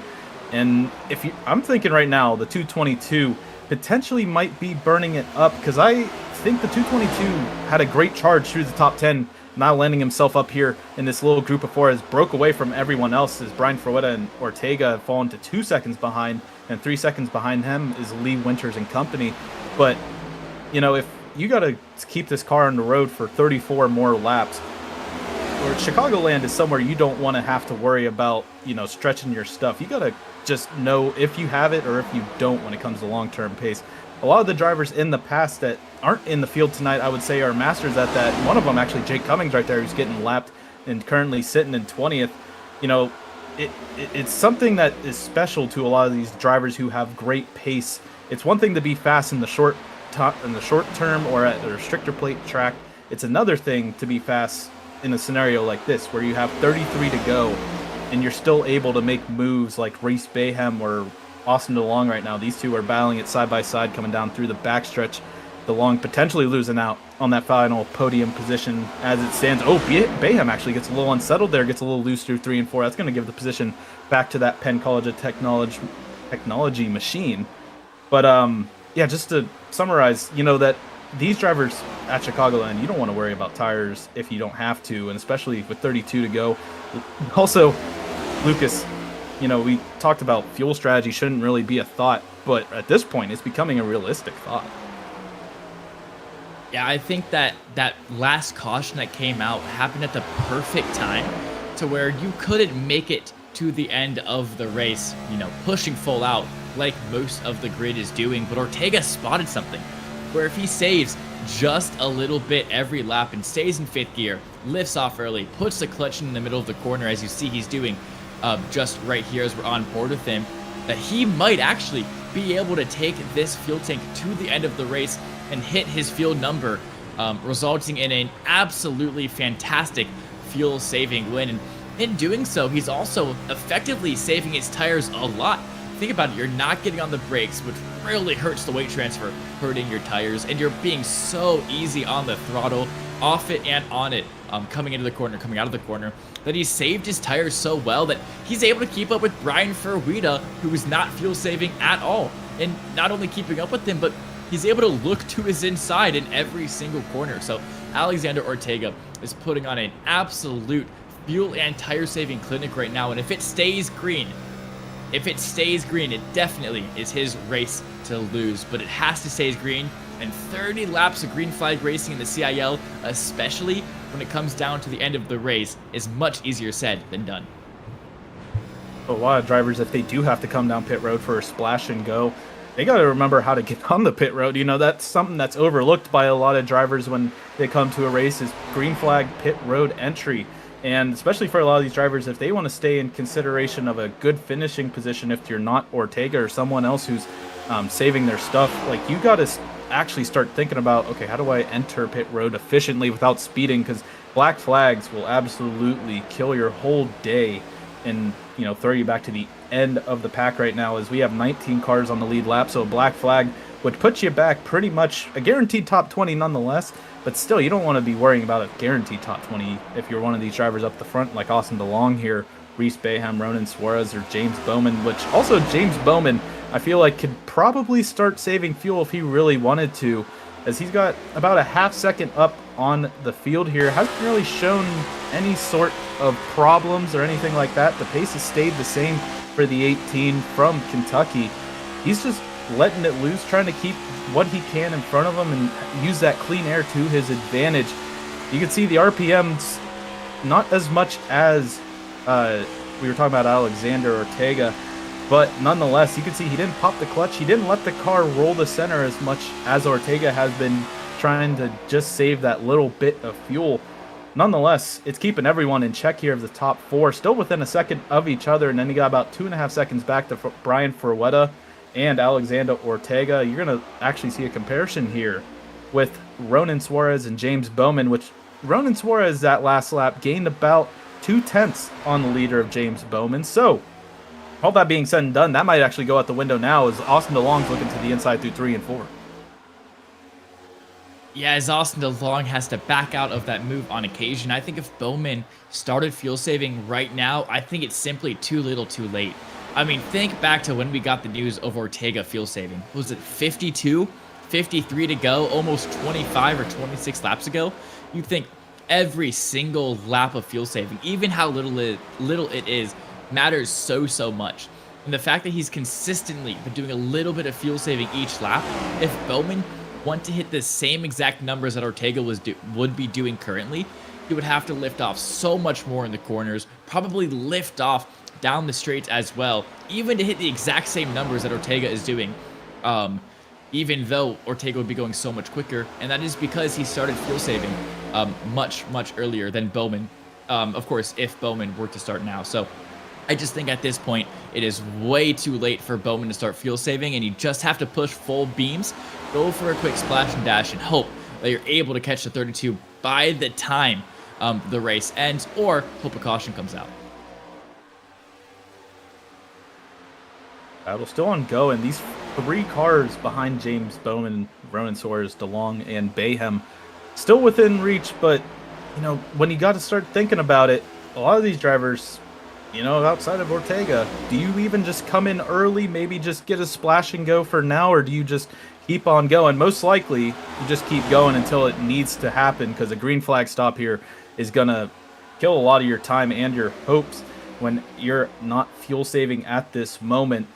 So for a lot of these drivers, the mentality is go for it. Don't worry about anyone else around you, except if you're this little gaggle of cars of Dawson DeLong and Ronan Suarez battling out for second, nose to nose coming through 2. Suarez is going to have that run coming down the backstretch, going into 3. DeLong's going to send it on the inside, have about a half car length up on that Santa Monica machine, but the 31 is going to battle right on back through the outside. They're nose to nose coming across the stripe, going to 21 to go. Reese Bayhem is just having the bucket of popcorn, trying to figure out which lane does he want to run, which one is he going to go with, and it looks like Austin DeLong might be the victorious one coming out of this whole thing, as he's able to easily get that second place position away from the 31 of Suarez. Suarez looks like he's out of sorts, and that's going to give the third place position to Reese Bayhem from Auburn.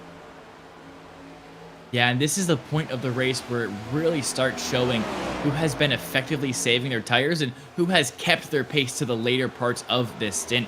As Suarez gets a really good run off of 4, looking for the outside of Bayhem once again. He's going to go for the move, but simply if Suarez doesn't have the tires, he's not going to be able to find the drive around the outside of Reese Bayhem. And look at that, he just doesn't have the momentum, doesn't have the speed at all exiting too. So even though Suarez has that preferred line that we've talked so much about this race, his tires just aren't in the condition, aren't in the quality. And Yellow comes out right as everything was kicking off, and it goes in your current second place in the championship standings. It's going to completely ruin the strategy that Alexander Ortega was putting on. For 95% of the field, that's a breath of fresh air and a sigh of relief, because you're getting to a point where the tires are starting to become brutal, like you pointed out a little bit ago, Lucas. And you can see the 28, it's out of sorts on the backstretch there. Might have been a little bit of help. We're going to take a replay. You can see Madison Ulrich right behind Skozen there, actually getting a run coming through 2.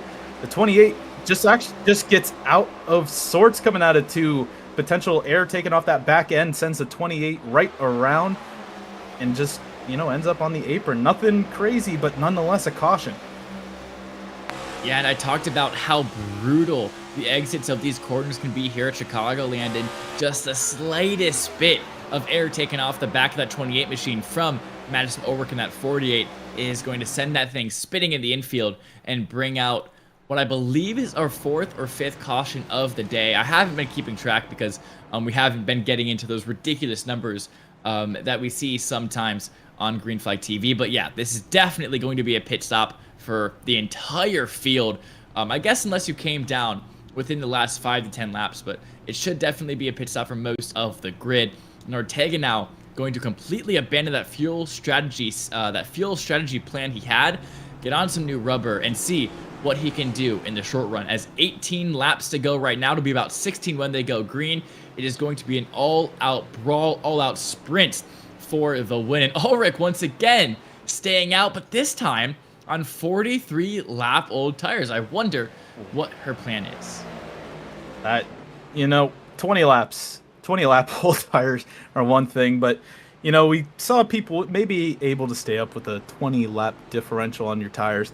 43 is a whole different story. And for Madison Ulrich, I don't want to say it's giving me shades of Nick Stockner in seasons prior, where I feel like that Clemson machine would stay out all the time, no matter the situation. So far this race, that's the 3rd time Madison Ulrich has stayed out, and now she's on the oldest set of tires she's been on so far at 43 laps, when pretty much the rest of the field is on, pretty much the entire field there is on fresh tires. So the 48, I want to give her a fighting chance, but it's going to be a little crazy for the 48 to have a realistic shot of staying up here more than a lap. We'll see if that's going to end up being a little bit of an anchor for the rest of these drivers up in front of the field. But the big winner off of pit road, you got James Bowman, but Reese Bayhem there now sitting provisionally in the 2nd place position behind Madison Ulrich. But that also might be a problem, as the 334 has to end up trying to get around the 48 eventually and keep up with the 18 of James Bowman. Rounding out your top 10, Austin DeLong, Ronan Suarez, Brian Ferretta, Lee Winters, Aaron Ramon, Cade Corbin, and that Auburn machine of Andrew McGill in the 034 back there on the outside. So a pair of Auburn teammates and a whole bunch of different universities represented in this top 10. But right now, it's that Otterbein University 48 sitting up front and going to lead the field to the green flag. But also James Bowman is going to be hungry trying to get past the 48 and get back to that lead spot and get some fresh air on the nose of that 18. Pace car back down pit road. 48 taking its time to get to the restart zone. And she gets actually hooked on the outside. And now she's around on the tri-oval. Oh no, and the big one's going to strike here as the caution should immediately come back out. We're still under green flag conditions. The caution has come out. It's a graphic bug, unfortunately, and that is such an unfortunate end to the night for Madison Ulrich there, as just a little bit of movement from both Bowman and Ulrich is going to completely send that 48 machine into the wall. Let's take another look at how this all kicked off. Barney had to switch hands real quick and throw that yellow right back out. As you saw it live, the 48 and the 18 just get tangled up here. It's just 2 cars going for the same position, and I think she just thought she had a little bit room more to the 18. And Brian Ferretta, an innocent bystander, also gets collected. Take another look at this one, but that KDA livery, unfortunately for you, Lucas, gets a little scuffed up in this one. She tried to use the pit strategy, but nonetheless gets hooked right into that outside wall. James Bowman also collected. Nothing crazy for the 18, but nonetheless is going to send him to the end of line. Such a weird incident. It's really hard to tell who was moving into who, since it happened during the tri-oval. It's still so hard to tell. I'm going to have to pin it up to a racing incident, simply because, I can't really tell who the biggest mover is in that incident. So you just have to equally put the blame on both of them, as unfortunately, because of the CIL rules, it is going to put them both to the end of the line. But I think what matters more to them is the heavy damage and the heavy hits that both the 18 and the 48 took to that outside wall. All that being said and done, we do have a lot of drivers mixing it up through the field now because of that. And taking the lead is going to be Reese Bayham and Ronan Suarez now making up your front row. Austin DeLong still there through that whole calamity of things happening right in front of him, but the new face in the top 5, also 2 new faces, I should say, Lee Winters, Aaron Ramon, those two have got themselves in the top 5. Lee Winters from Vincennes, haven't seen him up past about the 8th place position, but making it matter right now, trying to keep a top 5 position. But a lot of drivers you can see really up in this top 10, just a whole bit different, lots of different faces. And one thing to know, Alexander Ortega sitting back in 10th, he's going to have to try and battle through a lot of drivers to try and get back up to the lead, to potentially get a first win in his first season.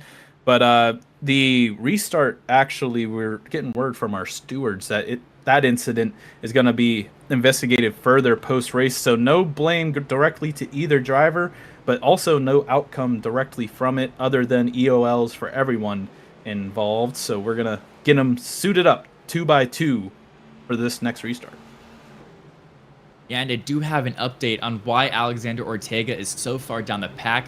Something happened at that last pit stop. Either he got caught in the box a little bit too long, or he maybe went to repair some damage, because he was in the box 10 seconds longer than you would usually see for a 4 tires and fuel pit stop. So I think that 32 machine had a little bit of damage that he wanted to get fixed up before the end of this race. And with 13 to go and the cautions, this is definitely cautions breed cautions territory, because not only is the group completely packed up, but with only 13 laps to go, it's going to be full aggression from the entire field that's still left on the lead lap. And this is really where you get caution after caution after caution. So I'm going to hope, I really am going to hope, that we can get some good green flag racing, and hope that all of these battles stay very close, very aggressive, but also clean.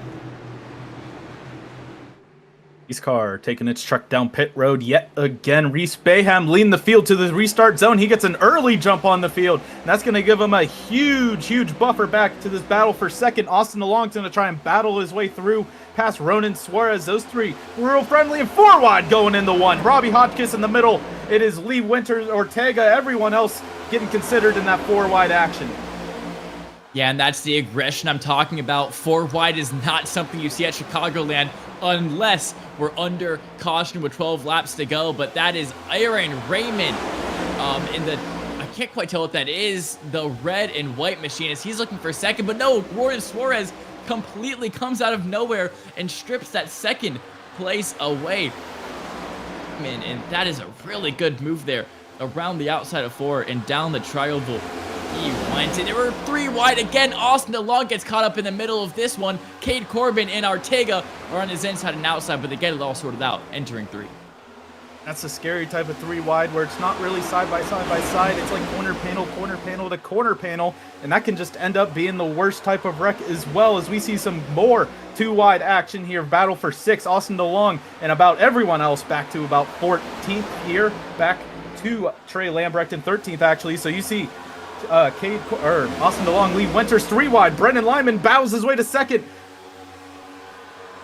And Lyman gives DeLong a little bit of a door there as he's now following Winters. And look at this, the 28 of Skozen looking for the middle of 3 wide, and he's gonna get the move done. And now he's on the inside of just Andrew McGill, that 034 card of Auburn University. He's gonna take the apron on the tri-oval. He's gonna send it down to the inside of turn 1. He is also going to look to clear himself coming out of 2, and he is going to be able to move that Auburn machine up into 9th. And talking about Auburn, Reese Bayham is out to about a 7/10 of a lead over Ronan Suarez and Aaron Ramon. That 334 showing the speed right now with 8 to go when they come by this time by. As you see Tyler Skozen and Brendan Lyman battling it out for 7th here. That Panhandle machine has been through a lot along with Tyler Skozen, but they made their way back up into the top 10. Andrew Voigt from Penn State also in the picture there, someone we haven't talked too much about today. He's going to try and make his way into the top 10 to end things out. And this little 5-car pack still trying to figure things out for 7th.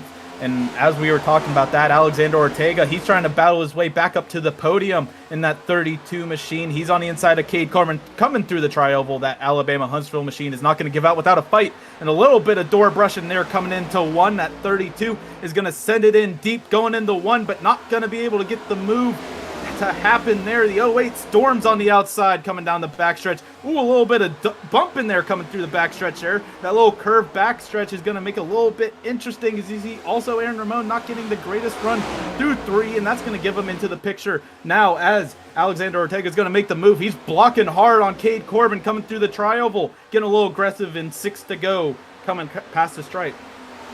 It's a feisty battle between Corbin and Ortega there, as Ramon is effectively arrow blocking both of them at the same time. You saw Ortega blocked up, he blocked low, he blocked high once again. He's got the move done now, currently in 4th position, looking for the lunge down the inside of 3 for that 3rd position. He is going to find the slide job off of 4 and entering the tri-oval. Ortega now in the podium positions, hunting down Suarez, seeing if he can win his first ever Collegiate iRacing League race. We talked about it before, you know, you're saving fuel. That caused him to fall back through the field a little bit, but now 32, he has the speed, and he's effectively blocking Aaron Ramon from that inside line. He's going to take the defensive line going into 3, but he's going to get such a run into the corner that it's not even going to matter what type of run Aaron Ramon gets coming out of the corner. He's got about 3 car lengths back to the 143, and then Cade Corbin trying to hold on to this little gaggle of the top 5 and try to just get a good finishing position as we are coming to 3 to go here in the Groundhog 200 here in Chicagoland. And right now, Reese Bayham trying to make it 2 for 2 for Auburn. Not last week's winner, but nonetheless part of the university that won last week, and nonetheless trying to make it a perfect situation for Auburn in the standings as it's coming to 3 to go now. Everyone's single foul. He's not really having any but type of pressure coming through to 3 to go. Yeah, and in a league that was dominated by Ohio State, Ball State, University of North Carolina, Charlotte, and of course Clemson in the past, Auburn looking to start this season off on a very strong foot with all 4 of those colleges completely out of the way. Logan Smith and Reese Bayham looking for back-to-back wins to start the season off with a 2nd lead over Suarez at the moment. Bayham definitely going to be the favorite with 3 to go, as Suarez and Ortega battling it out for 2nd behind.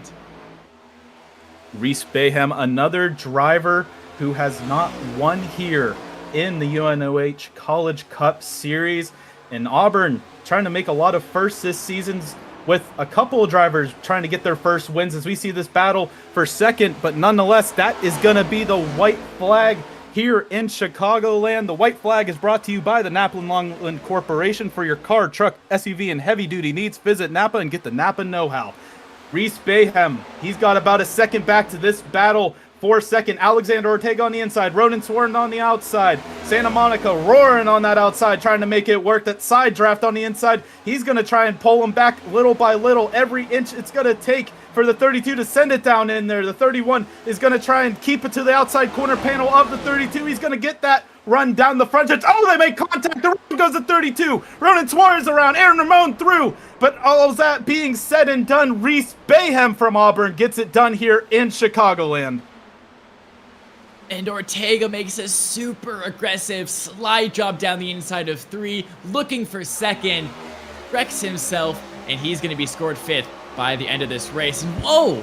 No, sorry, it wasn't Ortega. Suarez got a little bit loose out of 4 there, and that's what ends up actually making the collision. I thought Ortega would have drifted up into him, understeering on the exit of 4, but Suarez catches a nasty snap of oversteer, and watch this again. 3, 2, 1.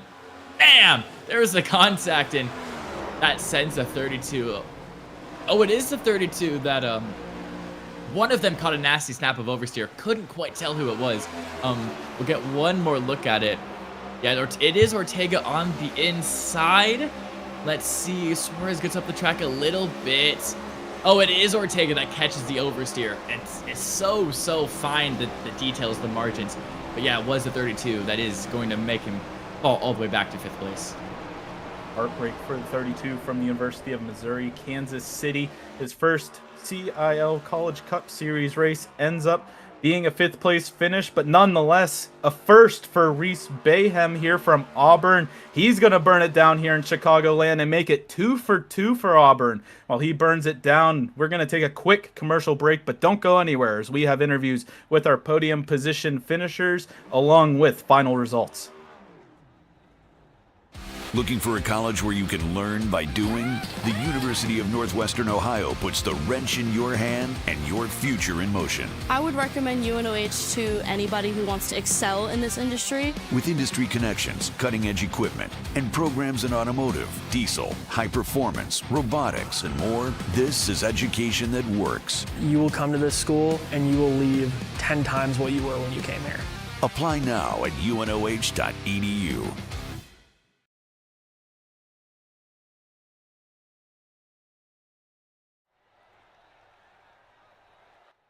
We are back here at the UNOH College Cup Series after 133 laps or 200 laps here in Chicagoland, and it is Auburn University's Reese Bayhem who is able to take that top spot on the podium. And now after that, Ronan Suarez and Aaron Ramon just by mere inches, 2/100ths of a second between each other coming to the line, that 31 and 143. Making it out to finish out your podium. Cade Corbin from Alabama Huntsville ends up in 4th. Alexander Ortega from University of Missouri Kansas City in a respectable 5th place position. Lee Winters from Vincennes in 6th. Tyler Skozin from UNOH finishes 7th. Trey Lambrecht from Texas A&M University San Antonio finishes 8th. Andrew Voigt from Penn State finishes 9th. And also another Auburn car, and Andrew McGill rounds out your top 10. And then coming home in 11th tonight, it's going to be Robbie Hotchkiss for New England College. Behind that, we have Brennan Lyman, Madison Ulrich, Jack Stoneman, Austin DeLong, Brian Ferwita, Jake Cummings, Ryan Smith, Aaron Brown wrap out your finishers on the lead lap. And then James Bowman wraps out your top 20. And 21st through 30th, it's Connor Bingle from the University of Alabama in Huntsville. Pair of Paul Smith's college teammates in Carter Copini and Roger Primo finished 22nd, 23rd. Miguel Carrera, Aaron Cyrus, Caleb Larson, Matt Gagnon, Logan Smith, Josh Camphor, and Zach Tallman round out your top 30 here tonight. And then your last 7 cars on the grid are going to be Jack Wilson, Ryan Arnold, Thomas Coonan, Christian Garish, Wesley Shaw, Edward Sanchez, and Ethan Head going to be your 31st through 37th finishers. And we are going to transition into some interviews here. We're waiting for a couple of our drivers to join the waiting room. And as I say that, we are going to be able now to talk to our race winner and Reese Bayhem from Auburn University here tonight. Reese, you got a copy? I do. Now, first off, how are you feeling and how are the nerves after your first win here tonight? Oh man, first of all the glory goes to God, my Lord and Savior. It wouldn't be possible without him. But yeah, excited to finally be in the booth here talking after a win. It feels like I've been so close for the last couple of seasons, but yeah, this one feels good for sure. And, with the early part of this race, it seemed to be a caution fest, you could say. But when we got that long green flag run, you were in the gaggle of about the top 4. At that point, what were your thoughts? And then on that final restart after all the calamity that happened in front of you, what was going through your mind to try and close this one out? Yeah, on that long run, I think we got the caution around 20-25 to go. I was hoping it went green the whole way. I felt I had way better tires than the guys in front. I wasn't having to fuel save like it sounded like they were having to. So yeah, I wanted it to go green the whole time. I felt like I would get them on the long run.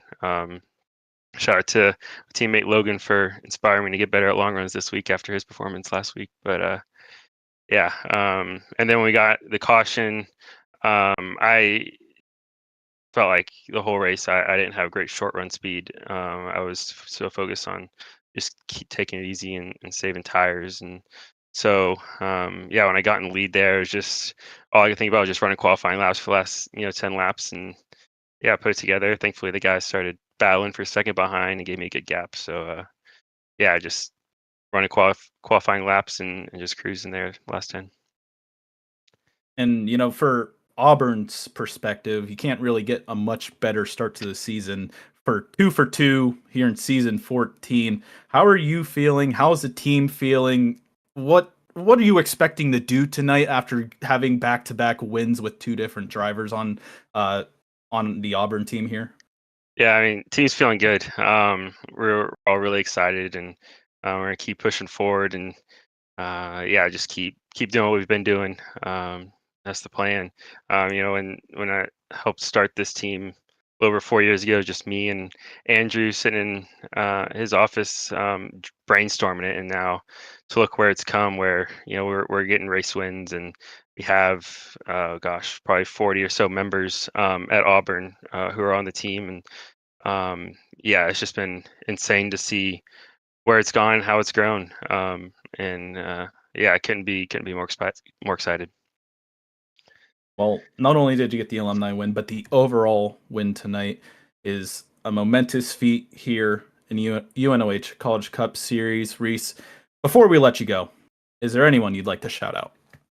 Yeah, first of all my friends and family who are watching have been supporting me during this whole series, and yeah, everyone else at Auburn iRacing. I know Logan's race didn't end particularly well, but yeah, it's awesome to have four of us in the race running good. Shout out to Andrew for his top 10.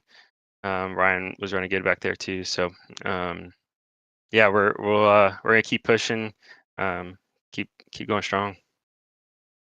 That's what we like to hear. Well, next week we go to Rockingham, Reese, and we hope to see you there and get to talk to you after the race as well. So have a great night, celebrate, have a great time, and we'll see you next week. Yeah, sounds good. War Eagle. And that was your race winner here tonight, Reese Bayham from Auburn University. We're going to toss it over here to Lucas Moody for our second place finisher in Ronan Suarez. Yes, I will now welcome to the booth Ronan Suarez. And of course, that number 31 machine out of Santa Monica. Welcome, Ronan Suarez, to the booth. A very, very intense second place. You had contact coming up to the line. Talk us through those last couple laps with Ortega chasing you down. Yeah, so I first off want to apologize to Ortega because I know that would have been a great finish for second place, but it turned out he unfortunately spun and got fifth. But I guess we can start with the restart. I tried my best to use that high line that I've been using all race, and just trying to get the momentum around to catch up to Reese, because I saw Reese was using the bottom line, and I was like, okay, this is going to be pretty easy to catch up to him, right? But I burnt up my stuff too quickly, and I just lost contact with Reese, and then Ortega started catching up to me. So with 2 laps to go, he was trying to make moves on the inside of me because I was just hogging that outside line, and he couldn't really go anywhere by following me in the dirty air, right? So coming into the found corner, he makes a big dive bomb, slides up a little bit, and I also kind of try to slide up so I don't hit him.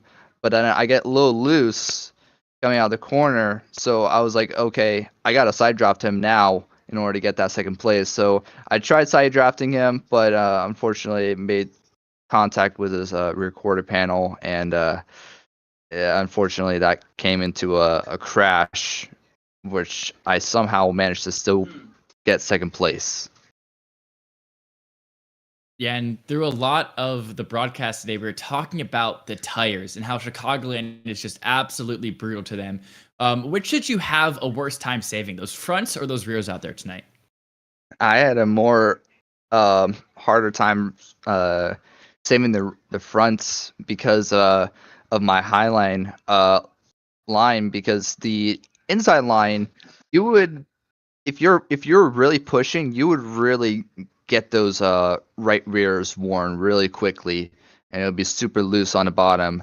But on the high line, it's very secure, and I just try my best to manage those tires on that fuel run. I was saving my fuel, and then I found something while saving my fuel, so that helped me get a little extra rotation and stuff like that.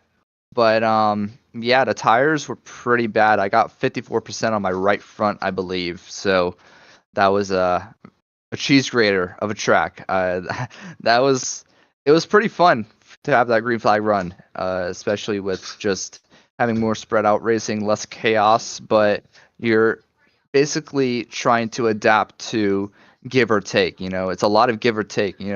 People say that the next gen is all take, take, take, but for this track, especially because of how hot it is, it's just you can give a lot, like how Ortega did, was saving his tires, and then you can take at the end and just make your way up while everyone burned their stuff up. So Yeah, and my final question for you here tonight, Ronan, is do you have anybody you'd like to shout out or thank for this podium? I would like to shout out Santa Monica College, SMC. I would like to also shout out my freelancing company, Suarez Creations. If you go to suarezcreations.weebly.com, you can see some great liveries and commissions that I will make for you. And I want to thank all the drivers for making it, at least in the front, making it really clean and respectful. And I greatly appreciate it. It's been 2 pretty fun races up front. So, yeah, looking forward for week number 3. All right. Well, thank you so much for taking the time out of your day to speak with us. And we hope to see you up here next week in the booth. Yes, thank you so much. All right. Well, now we are going to send it over to Brad Daniel, standing by with your third place finisher. Of course, going to be Aaron Ramon. And tonight's third place finisher, Aaron Ramon from Texas A&M International University. First off, Aaron, you got a copy? Yes, I do, man. Alrighty. Well, I believe, and you can correct me here, but this is the first time you have been on podium here in the College Cup Series, correct? I think so. I think I got something last. No, yeah, it probably is first time podium actually. I don't remember getting podium last season. We have the record say this is the best finish you've had since Kentucky last season, where you finished 5th. So welcome to the booth. It's, we want to be we're gonna give you a good time while you're up in the booth here. But first off, there was a lot of chaos in those final laps. Take us through what was going through your mind, and also what was going on around you that made this podium possible. So, leading up to that with that long run, shout out to the Texas Cavalry though. Me, Trey, Miguel in the 77, Lee in the 37, Wesley. I want to shout out to all of them there. Wesley was really pulling through as crew chief after he got wrecked out early in the race, so it wouldn't be possible without him. But leading up to that long run, we ended up taking tires, and with everybody practically taking each other out and just staying clean, we were basically set up to have a good finish. I wasn't sure I was going to get podium, but until that last restart where I got a pretty good jump into 3rd, I was just trying to keep pace. Those were the fastest laps I had run all night, banging off the rev limiter and everything. Ortega getting past me, I was blown away how fast he could do that. But seeing him starting to fight with Suarez, I was kind of hoping something would happen there just to get back into the podium position, and something ended up happening. They just got a little too aggressive there going for 2nd, and I was able to capitalize on it. But it was just a good long race, keeping it clean, managing the tires, and then being there when it counted for a podium. When starting out in 27th, probably a little different story when you think of the beginning of this race comparative to the end of the race for you here tonight. And unfortunately, it doesn't make you the biggest mover. Lee Winters got that by 1 position. But all that being said and done, when you came into this race, were expectations high? Were you thinking podium was on the table, or were you just hoping that your tires weren't going to blow out if we had a long green flag run? That's what we're always hoping for. We're always hoping for a podium or a win every race. Good thing we had practice throughout the week. We ended up practicing in with a track temp 125, so we were kind of expecting the track to be a little hot. So when that long run did come in, me and Lee were able to do really well on the long run. able to keep people off at bay, saving our tires, saving our gas. Um, but yeah, we love long runs. We hate stopping and going. So whenever a long run does break out in this league, we are always there to capitalize it because we can always put ourselves in position for capitalization every time on a long run. Looking ahead to Rockingham, something not seen in the CIL for a long time, but also unfamiliar for probably a lot of drivers in the field. How are you feeling going into next week along with the forthcoming future this season? Honestly, I'm really looking forward to Rockingham. I ran a couple of races through there. It's always a fun racetrack to run through. I want to say my strong point's definitely 3 and 4, but I have not ran it in Next Gen Cup car. So really, there's no idea how it's going to behave. So for sure, we're going to be having a practice session. Looking forward throughout the season, a lot of cookie cutter tracks are strong suits. I would say I'm looking forward to that road course later on in the season. I always liked road racing, so we should probably expect a top 10 finish at the Grand Prix over there in Mexico. But yeah, we got high hopes for this season. I think we're gonna do really well, especially if we can get long runs. I know sometimes it can be a little rare, but I think whenever we do get a long run, our Texas Cavalry is able to capitalize on that at any track. And, before we let you go here tonight, Aaron, is there anyone you would like to shout out? Oh yeah, my boys at the Texas Cavalry for sure. As I mentioned before, Wesley, Miguel, Trey, and myself and Lee. We're always week in and week out, the 5 of us representing Texas. Well, I hope you have a great night here, Aaron. Celebrate it. Have a good time. At least you can go to sleep tonight. And remember, you're going to be at least a podium fisher. And next week, we hope to see you on that top step. You want to... I'm not saying any promises. This is also not a commentator's curse. So if something does happen, don't blame me, please. No. I'm gonna put that on you, man. I'm putting that on you, bro. No.